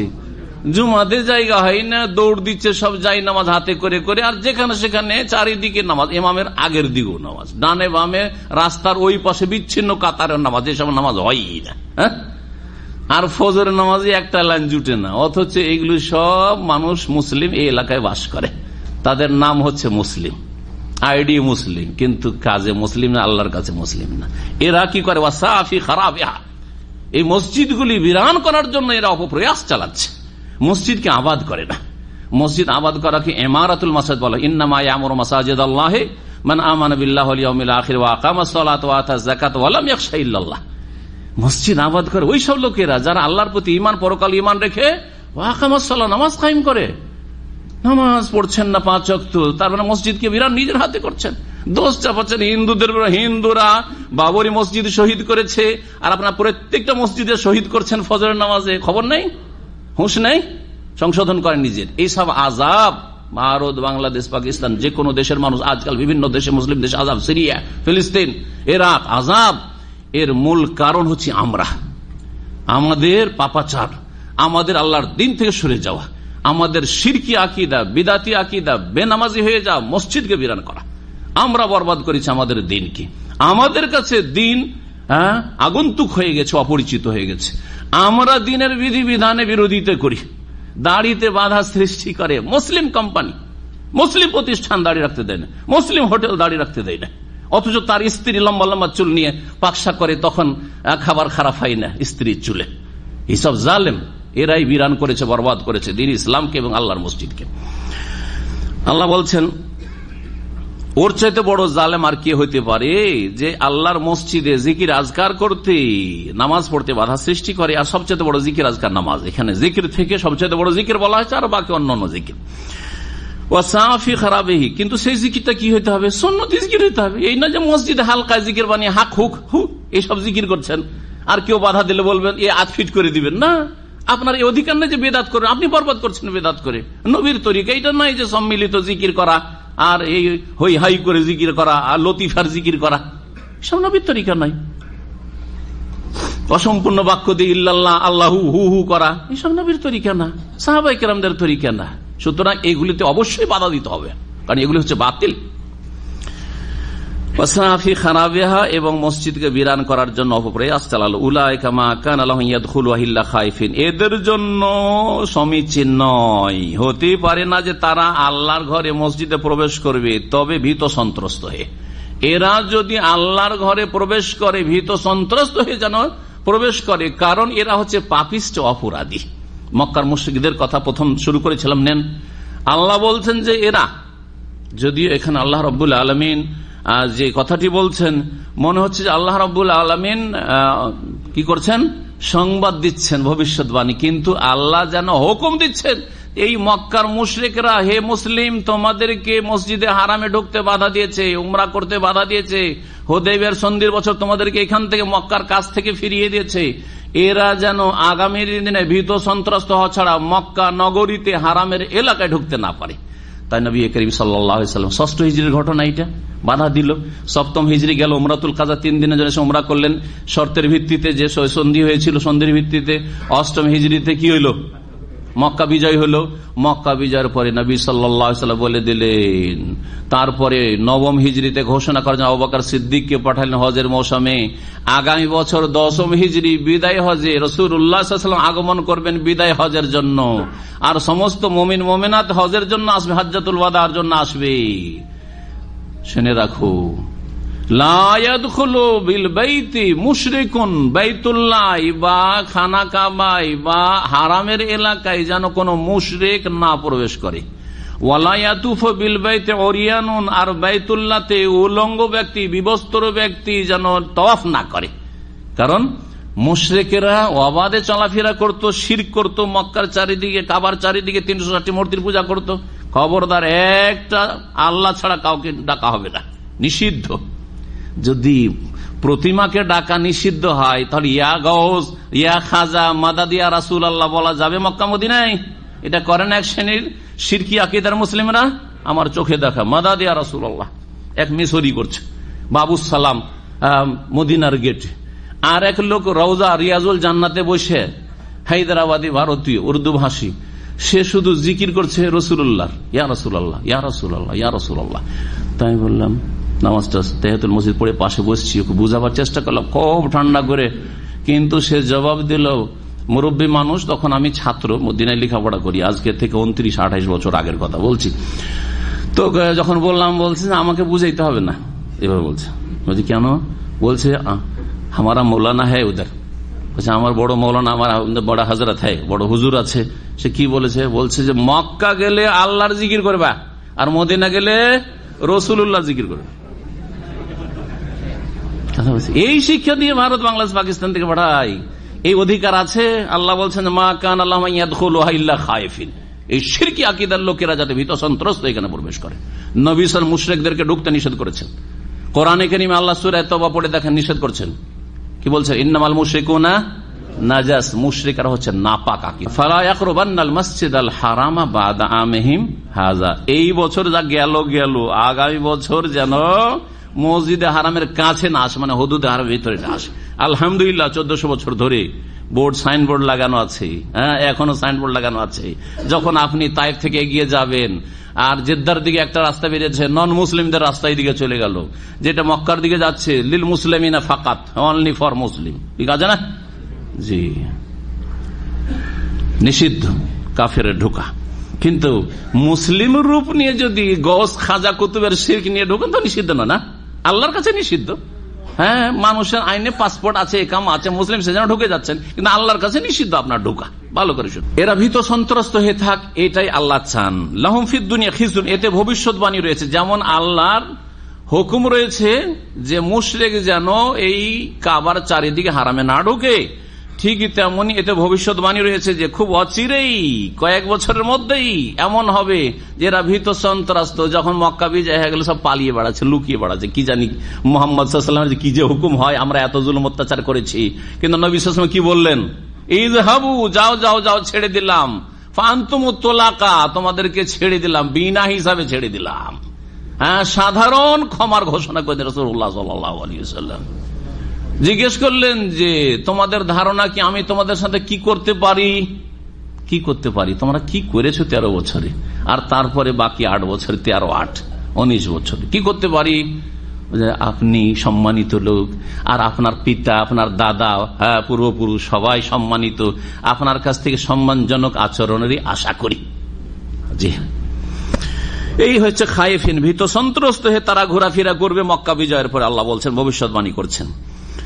তারপরে বলছেন যে এই তো হইল ইসলাম যদি গ্রহণ করে নাই, সহি আকীদা গ্রহণ করে তো ভালোই ভালো, না হলে লাহুম ফিদ দুনিয়া খিজিয়ুন, দুনিয়াতে তাদের জন্য রয়েছে লাঞ্ছনা, ওয়ালাহুম ফিল আখিরাতি আযাবুন আযীম, আর না হলে আর তাছাড়া তাদের জন্য আখিরাতে পরকাল রয়েছে মহাশাস্তি। ওয়ালিল্লাহিল মাশরিক ওয়াল মাগরিব, পূর্ব পশ্চিম আল্লাহর জন্য, পূর্ব পশ্চিমের মালিক আল্লাহ। ফাইনামা তুওয়াল্লু, সুতরাং যেখানেই তোমরা ফিরো না কেন, যেদিকে মুখ করো না কেন, ফাসাম্মা ওয়াজহুল্লাহ, সেখানে আল্লাহর চেহারা আছে, মানে আল্লাহকে পাবে। আর সেই দিকে মুখ করে নামাজ পড়লেও হয়ে যাবে, যদি না জানা থাকে তাহলে। ইন্নাল্লাহু ওয়াসিউন আলিম, নিশ্চয় আল্লাহ রাব্বুল আলামিন প্রাচুর্যময়, ওয়াসিউন মানে প্রাচুর্যময়, আল্লাহর কাছে কোনো অভাব নেই, আলিম এবং সবকিছু জান, সর্বজ্ঞ। এই আয়াত ওয়ালিল্লাহিল মাশরিক ওয়াল মাগরিব, এই আয়াত কি সম্পর্কে নাজিল হয়েছে এই নিয়ে তাফসীরকারদের নানা মত রয়েছে। কিবলার পরিবর্তনের যে ঘটনা, সেটা আমাদের সামনের সপ্তাহে অথবা তারপরের সপ্তাহে বিস্তারিত আসবে। যখন দ্বিতীয় পারা শুরু হবে তখন ওখান থেকে বিস্তারিত আলোচনাগুলি আসবে। নবী করিম সাল্লাল্লাহু আলাইহি ওয়াসাল্লাম মক্কায় যখন ছিলেন তখন এমন ভাবে নামাজ আদায় করতেন যে কাবাও সামনে থাকতো আর বাইতুল মুকাদ্দাসও সামনে থাকতো। অর্থাৎ হাজরে আসওয়াদ আর রুকনে ইয়ামানি যেদিকে আছে ওই দিকে যদি কাতার লাগান কাবা সামনে করে, তাহলে কি হবে? কাবাও সামনে থাকলো আর তার সাথে বাইতুল মুকাদ্দাস যে উত্তর দিক সামনে থাকলো, উত্তর দিকে মুখ করে নামাজ পড়তেন, যাতে কাবাও সামনে থাকতো, বাইতুল মুকাদ্দাস সামনে থাকতো। মদিনা যখন চলে আসলেন তখন কাবা থেকে যখন উত্তর দিকে চলে আসলেন, মদিনাটা হচ্ছে বাইতুল মুকাদ্দাস প্যালেস্টাইন আর মক্কার মিডিলে, মাঝখানে। যদি মক্কার কাবাকে কিবলা বানান তাহলে বাইতুল মুকাদ্দাস পিছনে পড়ে যাচ্ছে, আর বাইতুল মুকাদ্দাস কিবলা বানালে কাবা পেছনে হয়ে যাচ্ছে। আল্লাহ হুকুম করলেন, ইবনে আব্বাস রাদিয়াল্লাহু তাআলা আনহুমা এই ব্যাখ্যাই করেছেন কিবলার পরিবর্তনের ক্ষেত্রে। আল্লাহ হুকুম করলেন যে এমন ভাবে তুমি নামাজ এখন কি করো, মদিনায় যেহেতু ইহুদিরা বসবাস করছে, আল্লাহর হিকমা এই বিধানে। আল্লাহ বললেন যে এখন বাইতুল মুকাদ্দাসকে সামনে করে কিবলা বানিয়ে নামাজ পড়ো। নবী করিম সাল্লাল্লাহু আলাইহি ওয়াসাল্লাম 15-16 মাস বা 16 মাসের একটু বেশি এই সময় কি করলেন, বাইতুল মুকাদ্দাসকে কিবলা বানালেন। কিবলা পরিবর্তন থাকলো তখন। তারপরে নবী সাল্লাল্লাহু আলাইহি ওয়াসাল্লামের মনের আকাঙ্ক্ষা যে আমি ইব্রাহিমী, আমার পিতা ইব্রাহিম কিবলার দিকে ফিরে যাই, কারণ ইব্রাহিম আলাইহিস সালামের কিবলা এটাই ছিল। ইব্রাহিম আলাইহিস সালামের নির্মিত ঘর হচ্ছে কাবা, ওই দিকেই ফিরে যায়। আল্লাহ রাব্বুল আলামিন মনের আকাঙ্ক্ষা নবী সাল্লাল্লাহু আলাইহি ওয়াসাল্লাম পূরণ করলেন। আবার কিবলা কি হলো, কিবলাতে নাসিখ মানসুখ পরিবর্তন ঘটে, যে মানসুখে রহিতের হুকুম আসলো। কেউ কেউ বলেছে এই আয়াতটিও কিবলা পরিবর্তনের ক্ষেত্রে, আর আরেক দল বলেছেন না, কিবলা পরিবর্তন বিস্তারিত আলোচনা যখন আসছে তো এই আয়াতটির ক্ষেত্র হচ্ছে ফরজ নামাজ ছাড়া অন্য কোন নামাজ, ফরজ ছাড়া অন্য কোন নামাজ, সে কি বলছে বেতর হোক, বেতর ওয়াজিব নাই, বেতর সুন্নাতে মুআক্কাদা হোক অথবা অন্য কোন সুন্নাত হোক, তাহাজ্জুদ হোক, নফল নামাজ হোক, এই নফল নামাজগুলি নবী করিম সাল্লাল্লাহু আলাইহি ওয়াসাল্লাম নফল বাহনের ওপর উটের পিঠে পড়ে নিতেন। বহু হাদিস এই মর্মে রয়েছে। আর কিবলামুখী হওয়া শর্ত নাই, কিবলামুখী হওয়া শর্ত নাই। যদি আপনার বাহনটা নিজের আয়ত্ত থাকে যে আমি কিবলামুখী হয়ে শুরু করতে পারবো, শুরু করে দেবেন, তারপরে উট তো আর থামবে না। আর গাড়ির মতো না যে গাড়িকে আমি থামিয়ে রাখবো, আমার কন্ট্রোলে আছে। উট এদিক ওদিকে চলতে থাক, কিবলার উল্টো দিকে চলে যাক, অসুবিধা না, আপনি নামাজ পড়তে থাকেন, তারা আছে। ফরজটা নিচে নেমে পড়ে নেন, আর তারপরে সুন্নত নফল যত নামাজ আছে এগুলোকে কিসের উপর পড়েন, সাওয়ারির উপর, বাহনের উপর পড়েন। এই বিধান হাদিস দ্বারা প্রমাণিত, যার সংক্ষিপ্ত বর্ণনা এই আয়াতে রয়েছে। ওয়ালিল্লাহিল মাশরিক ওয়াল মাগরিব, পূর্ব পশ্চিম সব আল্লাহ। সুতরাং বাহনের উপরে নামাজ পড়া, সুন্নত নফল নামাজ পড়ার ক্ষেত্রে যেদিকে মুখ করো না কেন সেদিকে আল্লাহকে পাবে, তার মানে নামাজ হয়ে যাবে। অথবা সফরের ক্ষেত্রে আয়াত নাযিল হয়েছে, সফরে আছো আর বলার কেউ নেই, এমন জায়গায় আছো কেউ বলতেও পারে না যে কিবলা কোন দিকে। আজকাল তো হোটেলগুলোতে মাশাআল্লাহ, মুসলিম দেশগুলিতে হোটেলগুলিতে ভালো যে কি থাকে, একটা সংকেত দেওয়া থাকে। সংকেত যারা এরকম হোটেলে থাকবেন, 3 স্টার 4 স্টার 5 স্টার হোটেল থাকলে হয় টেবিলের উপরে থাকে আর না হলে ছাদে থাকে। জি, খুঁজতে হয়, এরকম করে দেখতে হয় যে কোথায় ওটা আছে। আর যদি না থাকে আশেপাশের লোকে জিজ্ঞেস করেন। হোটেলে থাকলে তো ভালো, কিন্তু মরুভূমিতে, সফরে, এমন জায়গায় যেখানে কেউ নাই, তাহলে যেই দিকে আপনার আইডিয়াতে লাগে যে কেবলা, ওই দিকেই মুখ করে নামাজ পড়ে নেন। নামাজ কাজা করা চলবে না, লেট করা চলবে না। আর নামাজ হয়েছে, তারপরে ভুল প্রমাণ হয়ে গেল যে আমার সবগুলি নামাজ উল্টো দিকে হয়েছে, কোনো অসুবিধা, সব নামাজ হয়ে গেছে। ফাইন মাতওয়াল্লু ফাসামাউজুল্লাহ। তারপর আল্লাহ বলছেন ওয়াকালু ইত্তাখাযাল্লাহু ওয়ালাদান। এই ইহুদি খ্রিস্টানরা বলে, এমনকি মক্কার মুশরিকেরাও বলতো যে আল্লাহ সন্তান গ্রহণ করেছেন, আল্লাহর সন্তান সন্ততি রয়েছে। সুবহানাহ, আল্লাহ পাক পবিত্র। বাল্লাহু মাফিস সামাওয়াতি ওয়াল আরদ, বরং আকাশসমূহ এবং জমিনে যা কিছু আছে সবই আল্লাহর। যখন আল্লাহরই সবই, তো আল্লাহ সন্তানের কি দরকার? যিনি সবকিছুর মালিক, স্বয়ং সম্পন্ন, যিনি কারো মুখাপেক্ষী না, তার আবার ছেলে মেয়ে কি জন্য লাগে? ছেলে মেয়ে কার লাগে? যে আজকে পারছে কালকে পারবে না, তখন ছেলেটা হেল্প করবে, মেয়েটা একটু সেবা করবে, তাই না, সহযোগিতা করবে, তাদের জন্য প্রয়োজন রয়েছে। কুল্লুল্লাহু কানিতুন, প্রত্যেকেই আল্লাহর অনুগত, প্রত্যেক সৃষ্টি আল্লাহর অনুগত। কানিতুন বাদিউস সামাওয়াতি ওয়াল আরদ, আকাশ সমূহ এবং জমিনের উদ্ভাবনকারী, সৃষ্টিকর্তা। এমন সৃষ্টিকর্তা, বাদি এবদা থেকে, এবদা মানে হচ্ছে যে কোন নমুনা না দেখে, কোনো কিছু না দেখে, পূর্বে কোনো নমুনা নেই আপনার কাছে, না দেখে কোনো কিছু তৈরি করা। তো আল্লাহ রাব্বুল আলামিন আকাশ, জমিন, মানুষ, সমস্ত সৃষ্টি করেছেন, তার কাছে কোনো নমুনা ছিল না। কিন্তু আজকাল যদি কেউ ছবি অঙ্কন করে, তাহলে ওর কাছে নমুনা আছে, এটা আমি মানুষের ছবি করছি, মানুষকে দেখেছি, তারপরে এটা আমি কিসের ছবি তৈরি করছি, এটা পিপিলিকার, এটা আমি ঘোড়ার, ইত্যাদি। আবার এক শ্রেণীর লোকের আছে আমার দেশে, বিদাতি, ওরা বোরাকের ছবি করে, দেখেছেন না? বোরাক, ঘোড়ার মতো পাখা টাকা ডানা দিয়ে দিয়েছে যে বোরাক। দেখলেন কি করে বোরাক? নবী সাল্লাল্লাহু আলাইহি ওয়াসাল্লাম বলেছে আমার বোরাকটা এরকম ছিল। এই এক বিদাতি কাজ। আর এই বোরাক খুব তাবাররুকের, ঘরে ঝুলিয়ে রাখে যে বরকত হয় বাড়িতে। এই কল্পিত এই বোরাকের ছবি বরকতের কারণ। কত যে বিদাত আমাদের সমাজে আছে আল্লাহ জানে। আর কুসংস্কার, বাদিউস সামাওয়াতি ওয়াল, আকাশ সমূহ এবং জমিনের উদ্ভাবনকারী সৃষ্টিকর্তা আল্লাহ রাব্বুল আলামিন। ওয়াইযা কাদা আমরান, যখন তিনি কোন সিদ্ধান্ত নেন, ফাইন্নামা ইয়াকুলু লাহু, সে সম্পর্কে তিনি এতটুকু বলেন, কোন হয়ে যাও, ফায়াকুন, তখন তা হয়ে পড়ে।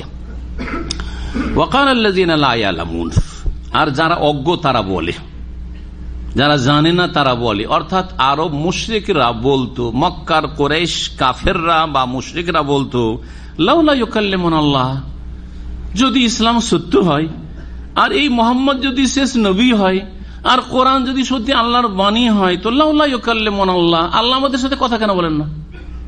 এই বিষয়টি কোরআনের বিভিন্ন আয়াতে বর্ণিত হয়েছে। তার মধ্যে এখানে সূরা বাকারাতে রয়েছে, তারপরে রয়েছে আপনার সূরা ইসরা, সূরা বনী ইসরাইলে রয়েছে, আল্লাহ কেন কথা বলছে না, অথবা আল্লাহ কেন আকাশ থেকে এই করছে না, সেই করছে না, স্পষ্ট ইত্যাদি সব আয়াতগুলি রয়েছে।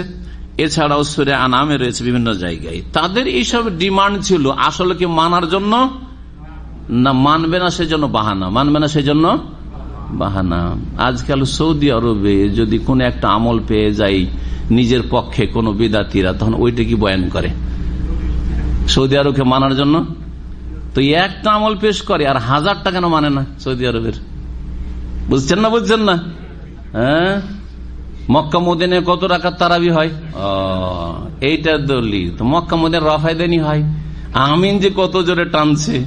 হ্যাঁ, মক্কা মদিনাতে একটা মাজারও নাই আরব দেশে, মক্কা মদিনাতে পীর মুরিদের ব্যবসা নেই, মক্কা মদিনাতে তাবিজ তোমার নেই, মক্কা মদিনায় খানকা নেই, হ্যাঁ জিকিরের, মক্কা মদিনায় এইসব এই সিলসিলা তরিকত মারিফত হকিকতের এইসব বরবাদি নেই, কিছু নেই, সব কোরআন এবং সুন্নাহ আছে।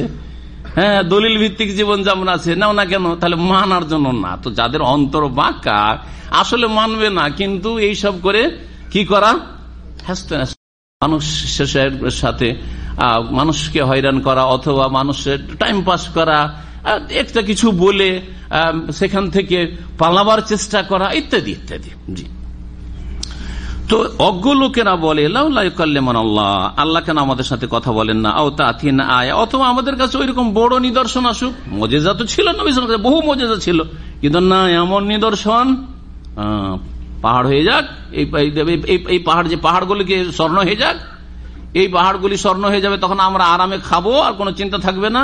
অথবা মক্কা, তাইফ, এগুলো সব সবুজ হয়ে যাক, পাহাড়গুলি সরে যাক, এসব।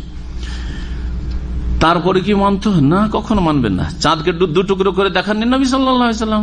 তারা চেয়েছিল না? হ্যাঁ, চাঁদ দু টুকরো করে মেনেছিল, মুসলমান হয়েছিল না? আরো তাদের কুফরি বৃদ্ধি পেয়েছিল। আরে মোহাম্মদের জাদু তো এতদিন জমিনে চলতো, আমাদের বিবি বাচ্চাদেরও চলতো, এখন আকাশেও চলতো। কাযালিকা ক্বালাল্লাযীনা মিন ক্বাবলিহিম, আল্লাহ বলছেন যে এই রকমই কথা বলেছিল ইতিপূর্বে ওই লোকেরা, আগের লোকেরা, ইহুদি খ্রিস্টানরা এরকম বলেছিল, যারা মানবে না কাফের। ওরা বলছে আল্লাহ কেন আমাদের সাথে কথা বলে না? নূহের জাতি, ইব্রাহিমের জাতি, মুসার জাতি, ঈসার জাতি কাফের, ওরাও এইরকমই কথাবার্তা বলতো। মিসলা কাউলিহিম, তাদের মতোই কথা বলেছিল। তাশাবাহাত কুলুবুহুম, তাদের অন্তরগুলি পরস্পর সাদৃশ্যপূর্ণ। তাশাবাহাত কুলুবুহুম, তাদের হৃদয়গুলি, অন্তরগুলি সাদৃশ্যপূর্ণ। একের অন্তর আর একের অন্তরের মতো। মক্কার কাফেরের অন্তর আর মুসা আলাইহিস সালাম, ঈসা আলাইহিস সালাম আর আগের কাফেরদের অন্তর একই রকম। তাশাবাহাত কুলুবুহুম, কথা সব একই রকম, বাতিলের কথা সবসময় একরকম। বাপদাদার দোহাই দেওয়া কিয়ামত পর্যন্ত চলতে থাকবে। বাপ দাদার দোহাই কে পড়ে বলেন? যারা কোরআন এবং হাদিস মানে তাদের না, যাদের কাছে কোরআন হাদিস দলিল নাই। তো আমাদের বাপ দাদা এতদিন ভুল করে এলো নাকি? তারা কিছু বুঝতো না? এত বড় বড় হুজুররা আল্লামারা আছে, ওরা বুঝে না? এই দোহাই দেওয়া। তারপরে সংখ্যা গরিষ্ঠতার দোহাই দেওয়া। কার চরিত্র? মক্কার মুশরিকদের চরিত্র ছিল, এখনো চরিত্র কিয়ামত পর্যন্ত চলতেই থাকবে। সারা দেশ এইরকম করছে, সবাই মিলাদুন নবী করছে, আর আপনারা তিনটা লোক বেদাত করবেন। আপনাদের কথা কে শোনে? মক্কার মুশরিকদের কথা এগুলো। আমাদের দল ভারীটা হচ্ছে সত্যের মাপকাঠি। এগুলি হচ্ছে মাসাইলুল জাহেলিয়া। শাইখুল ইসলাম আহমদ আব্দুল্লাহ রহমতুল্লাহ একটি ছোট্ট পুস্তিকা আছে, পুরাতন মাসাইলুল জাহিলিয়া, জাহিলি মতবাদ। আমার অনুবাদ আছে ওই বইটি, জাহিলি মতবাদ। তাদের অন্তরগুলি সব এক। আয়াত, আমি বিধানাবলী বা আয়াত সমূহ সুস্পষ্ট বর্ণনা করে দিয়েছি লিকাওমি ইউকিনুন, বিশ্বাসী জাতির উদ্দেশ্যে। ইন্না আরসালনাকা বিল হাক্কি বাশীরা ওয়া নাযীরা, নিশ্চয়ই হে নবী তোমাকে সত্য সহকারে প্রেরণ করেছি, রাসূল করে, সুসংবাদদাতা করে, ওয়া নাযীরান, সতর্ককারী করে। সুসংবাদ দেবে কাকে? যারা মানবে তাকে। সতর্ক সাবধান করবে কাকে? যারা মানতে চাইবে না তাদেরকে, যে সাবধান হয়ে যাও, তুমি নিজেরই ক্ষতি করছো। কিন্তু ওয়ালা তুসআলু আন আসহাবিল জাহিম, জাহান্নামীদের সম্পর্কে বা জাহান্নামের অধিবাসীদের সম্পর্কে তোমাকে জিজ্ঞাসা করা হবে না। যে জাহান্নামে যাবে তাকে জিজ্ঞেস করা হবে। বোঝা গেছে কিনা? আপনাকে জিজ্ঞাসা করা হবে না, আমাকে জিজ্ঞাসা করা। ওরা কেন মানেনি? আজকাল অনেকে জিজ্ঞাসা করে যে ওরাই আমল করে না কেন। দুবাইয়ের প্রোগ্রামে যে প্রায় 1 ঘন্টা প্রশ্ন উত্তর ছিল, তার মধ্যে একজন প্রশ্ন করছে যে বাংলাদেশে এই সব আমলগুলি, আরব দেশে যে আমলগুলি রয়েছে, সহি আমল কেন করে না? আমি বললাম যে আমাকে জিজ্ঞাসা করবেন না, যারা আমল করে না তাদের জিজ্ঞেস করবেন। আরে ভাই, আমল করে না ওরা, আর জবাব দিব আমি নাকি? আমি আমল না করলে আমাকে জিজ্ঞেস করেন যে আপনি রবাইদান কেন করেন না, আপনি জোর আমিন কেন বলেন না, আপনি বুকে কেন হাত বাঁধেন না, বা আপনি নামাই তো কেন পড়ছেন? যদি আমি করি তাহলে বলেন, আমি সম্মিলিত মোনাজাত করলে তাহলে বলেন। আর করবে অপরাধ ওরা, বিদাত করবে ওরা, সুন্নতের খেলাফ করবে ওরা, জবাব দিব আমি মানে না। ওয়ালা তুসআলু আন আসহাবিল জাহিম, কেউ কারো বোঝা উঠাবেন, আপনাকে আপনার বোঝা উঠাইতে, আমাকে আমার বোঝা উঠে, আমার বোঝা আপনারা উঠাবেন না।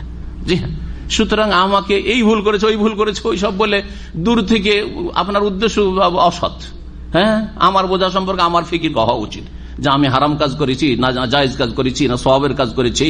হ্যাঁ, কারো যদি ভুল ধরেছি তো সওয়াবের কাজ করেছি না গুনার কাজ করেছি, ওই চিন্তা আমার বেশি আছে, আপনার অত চিন্তা করা লাগবে না। কথা বোঝা গেছে কিনা? জি। তো বলছিলাম, আল্লাহ বলছেন ওয়ালা তুসআলু আন আসহাবিল জাহিম, জাহান্নামে চলে গেল কেন মুহাম্মদ, এই কথা তোমাকে জিজ্ঞাসা করা হবে না। ওকে জিজ্ঞাসা, তুমি জাহান্নামে কেন? মা সালাকাকুম ফি সাকার, জাহান্নামে কেন, ওই জাহান্নামীকে জিজ্ঞেস করা হবে। কেন তুমি হিসাব দিতে পারো না আজকে, ওকে জিজ্ঞেস করা হবে। তোমার কাজ তুমি করে যাও, রাস্তা দেখিয়ে যাও, তুমি অব্যাহতি পেয়ে যাও। আপনি ছেলে মেয়েকে মুসলিম বানাবার চেষ্টা করেন, নামাজি বানাবার চেষ্টা করেন, তাহলে আপনাকে আল্লাহ জিজ্ঞেস করবে তোর ছেলে কেন জাহান্নামে যাচ্ছে বল, জিজ্ঞেস করবে না। তবে আপনি যদি অবহেলা করেন আপনার দায়িত্বে, আপনি ডাক্তার বানালেন, ইঞ্জিনিয়ার বানালেন, আর অফিসার বানালেন, কিন্তু নামাজি বানাবার চেষ্টা নেই আপনার। শাহবালক হয়ে গেছে, নামাজের তরিকাই শেখাননি তাকে, দোয়াই শেখাননি তাকে, নামাজ পড়তে বলেননি তাকে 10 বছরে 15 বছরে বলেননি। আমিও শুরু করেছি 30-40-এ, আমার ছেলেও যখন বুঝবে। মেয়ে বড় হয়েছে, পড়াশোনা করেছে, পর্দা করতে বলবো কেন? ওর নিজেরই জ্ঞান বুদ্ধি আছে, পরে করে নিবে। হ্যাঁ, তাহলে অবশ্যই জাহান্নামে যেতে হবে হুমায়ুনের সাথে, ওই ছেলের সাথে।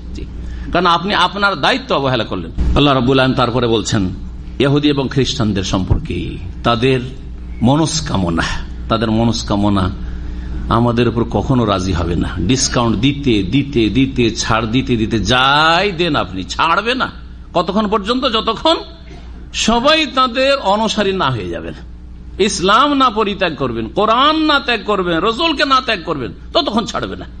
উনি বললেন না যে আমরা এই কাজটা ওদের জন্যই করলাম, কারণ ওরা যাতে করে আমাদের সাথে মিলেমিশে থাকে, ছাড়বে না। সুতরাং ছাড় দিয়ে লাভ নেই।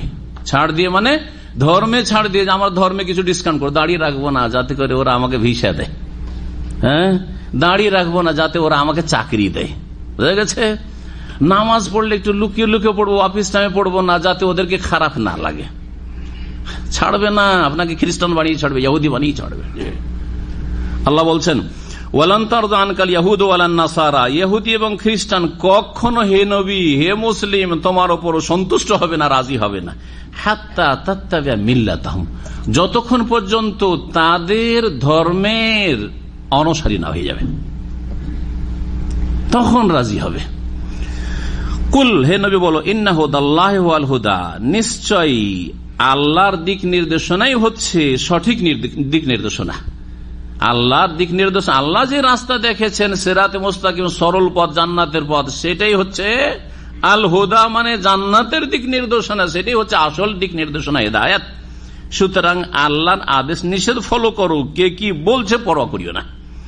ওয়ালাইন ইত্তাবাত আহওয়াহুম, আর যদি হে মুসলিম তুমি অনুসরণ করো তাদের কুপ্রবৃত্তির, তাদের খেয়াল খুশির অনুসরণ করো, তাদের দাবি পূরণ করতে চাও, বাদাল্লাযী জাআকা মিনাল ইলমি, তোমার কাছে সঠিক জ্ঞান আসার পরে, মা লাকা মিনাল্লাহি মিন ওয়ালি ওয়ালা নাসির, তাহলে তোমার আল্লাহর কবল থেকে রক্ষা করার ক্ষেত্রে, আল্লাহর আযাব থেকে, পাকড়াও থেকে রক্ষা করার ক্ষেত্রে কোন না পৃষ্ঠপোষক রয়েছে, আর না কোনো সাহায্যকারী রয়েছে, আল্লাহ ধরে ফেলবেন। সুতরাং আল্লাহকে অসন্তুষ্ট করে, আল্লাহর দিনকে উপেক্ষা করে কাফেরকে রাজি করার চেষ্টা করবে, কখনো এই যেন মনোভাব তৈরি না হয়। আল্লাহকে রাজি রেখে তারপরে আমার চারপাশের লোককে রাজি আছে না আছে তখন ওটা দেখার বিষয়। এমনকি বাপ মায়ের ক্ষেত্র আল্লাহর বিধান, নবীর বিধান, যে আল্লাহকে রাজি রেখে বাপ মাকে রাজি, আল্লাহকে রাজি রেখে বাপ মাকে রাজি রাখতে হবে। সুতরাং আল্লাহর তৌহিদ ঠিক রেখে আর নবীর সুন্নাহ আদর্শ ঠিক রেখে শিরক বিদআত মুক্ত থেকে বাকি যা বাপ মা চাইছে করেন। কিন্তু বাপ মা যদি এই দিনগুলিতে বলে যে ঈদে মিলাদুন নবীতে খরচ খরচা আছে, বাবারে 10,000 টাকা পাঠা, দিন বাপকে রাজি করার জন্য চট করে পাঠিয়ে। মা বলছে যে বাবারে এখন অমুক মাজারে ওরস লাগছে, যাবো, 20,000 খরচ আছে, দিলেন পাঠিয়ে। হ্যাঁ, মা বলছে, বাগা চাচা বলছে যে বাবারে তোমার বাবা তো মারা গেছে বা তোমার মা মারা গেছে, একটু খাওয়া খরচা করতে হবে, লোকজনকে খাওয়াইতে হবে, তো একটু 50,000 টাকা পাঠাও। 1 পয়সা দিবেন না আপনি, আল্লাহকে নারাজ করবেন, নবীকে ছেড়ে দেবেন, আর এই বিদাতীদেরকে মানবেন আপনি? কখনো না। আল্লাহ বলছেন ফালা তোতে হমা, সূরা লোকমান পড়ে দেখেন, ফালা তোতে হমা, শিরক বিদআত পাপ করতে যদি বলে বাপ মা, ফালা তোতে হমা, তাদের আনুগত্য করবে না, তাদেরকে মানবে না, তবে তাদের সাথে খারাপ আচরণও করবে না। সাহেব হোমা ফিদ দুনিয়া মারুফা, দুনিয়ায় যতদিন বেঁচে আছে তারা তাদের সাথে মারুফ, ভালো আচরণ করো। বলবেন না যে আপনার মতো মূর্খ কেউ আছে, হ্যাঁ, এটা বাপকে বলা, মাকে বলা চলবে না। আপনার মতো বিদাতি কেউ আছে, এটা বলা চলবে না, এইসব ভাষা বলবেন না। আপনি কতদিন আর এই বিদাত করবেন? এইভাবে ধমক চমক দিয়ে কথা বলবেন না, ভালো নরম ভাষায় বোঝাবার চেষ্টা করবেন। নরম ভাষায় বুঝলো, আর না হইলে হেদায়েত আল্লাহ। দোয়া এবং দাওয়াত, দোয়া এবং দাওয়াত, আমার আলোচনা দোয়া করবেন আর দাওয়াত দিবেন, ডাকবেন আল্লাহর দিকে আর দোয়া করবেন আল্লাহর কাছে। আল্লাহর দিকে ডাকবেন এবং আল্লাহর কাছে দোয়া করবেন, আল্লাহ আমার বাপকে হেদায়েত করো, তার অন্তরটা খুলে দাও, মাকে হেদায়েত করো, সমাজকে, জাতিকে হেদায়েত করো।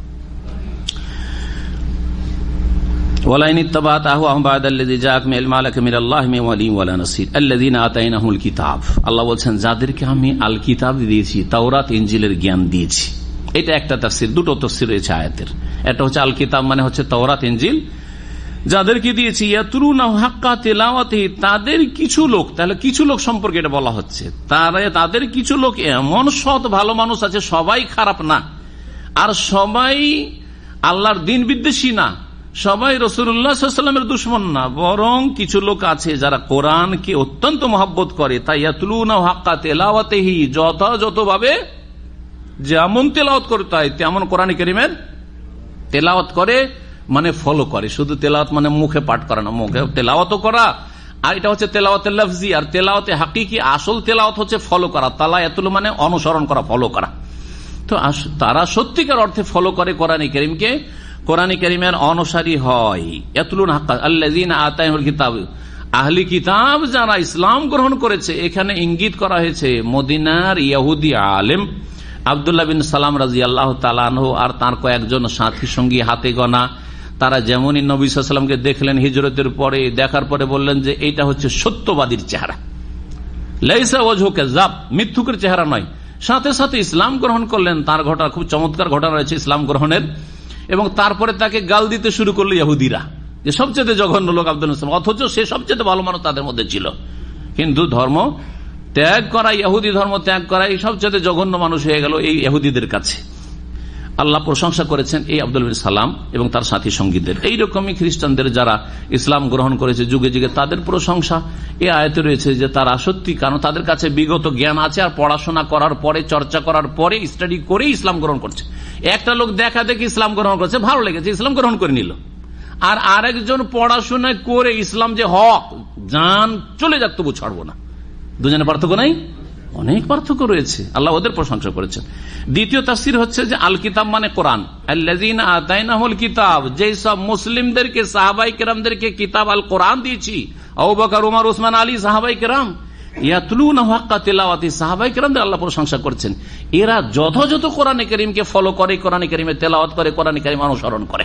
তো সাহাবায়ে কেরামদের প্রশংসা করা হয়েছে। আর এখানে আল কিতাব বলতে আল কোরআনকে বোঝানো হয়েছে। উলাইকা ইউমিনুনা বিহি, ওরাই এর প্রতি বিশ্বাস স্থাপন করে, ঈমান নিয়ে আসে। আব্দুল্লাহ বিন সালামের দল অথবা সাহাবায়ে কেরামদের কথা বলা হচ্ছে। ওমাই ইয়াকফুর বিহি, আর যারাই এই কোরআনের সাথে কুফরি করবে, ফাউলাইকা হুমুল খাসিরুন, বা যারাই এই তাওরাত ইনজিলের সাথে কুফরি করবে। কি দিক থেকে? তাওরাত ইনজিলে ভবিষ্যৎবাণী আছে শেষ নবীর কথা, জানছে তারপরে মানছে না, তাহলে কুফরি করলো, এই আয়াতগুলিকে অস্বীকার করলো। ফাউলাইকা হুমুল খাসিরুন, তারাই হচ্ছে ক্ষতিগ্রস্ত।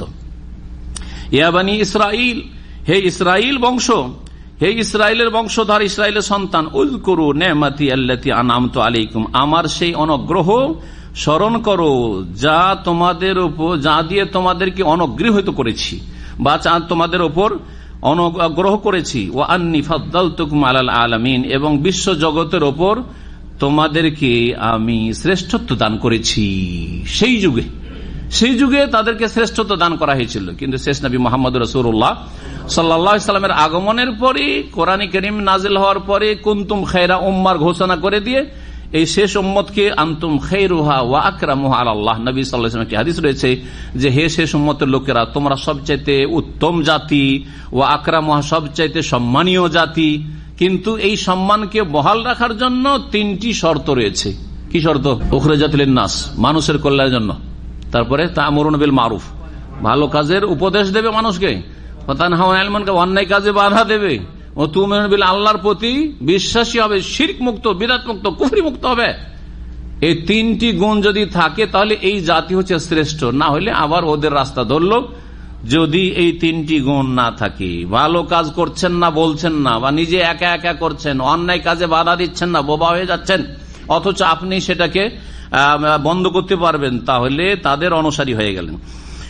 আল্লাহ রাব্বুল আলামিন তারপরে বলছেন ওয়াত্তাকু ইয়াওমা, সেই দিনকে ভয় করো, লা তাজজি নাফসুন আন নাফসিন শাইআ, সেই দিন কোন ব্যক্তি কারো কাজে আসবে না কোন ক্ষেত্রে, ওয়ালা ইউকবালু মিনহা আদলুন, এবং কোন ব্যক্তির পক্ষ থেকে ক্ষতিপূরণ গ্রহণ করা হবে না। যে আমি যা ক্ষতি করেছি, আমল করিনি, আল্লাহ তোমাকে মুক্তিপণ দিয়ে দিলাম, দিয়ে আমাকে জান্নাত দিয়ে দাও, কবুল করা হবে না। আর থাকবেও না, সেদিন খালি হাতে হাজির হবে, থাকলেও কবুল হবে না। ওয়ালা তানফাওয়া শাফা, এবং সেই দিন কোন ব্যক্তির সুপারিশও কাজে আসবে না যদি সুপারিশের অযোগ্য হয়ে মারা যায়। এখানে অর্থাৎ শিরক কুফরের অবস্থায় মারা যায়। ওয়ালা হুম ইউনসারুন, আর তাদেরকে সাহায্য করা হবে না বা তারা সাহায্য প্রাপ্ত হবে না। এখানে আজকের তাফসীর শেষ করছি। ইনশাআল্লাহ তাআলা আগামী সপ্তাহে বাকি অংশ শেষ করে আমরা প্রথম পারা শেষ করব, আর তারপরে ইনশাআল্লাহ তাআলা সূরা বাকারা আমাদের চলতে থাকবে। আল্লাহ রাব্বুল আলামিন আমাদেরকে কোরআন এবং হাদিসের প্রতি আমল করার তৌফিক দান করেন এবং তার খেদমতের তৌফিক দান করেন। আল্লাহ আমাদের কাজে কর্মে আমলে ইখলাস দান করেন এবং নবীন অনুসরণের তৌফিক দান করেন। সাল্লাল্লাহু আলাইহি ওয়া সাল্লাম নবিয়ানা মুহাম্মদ ওয়া আলা আলিহি ওয়া সাহবিহি আজমাইন।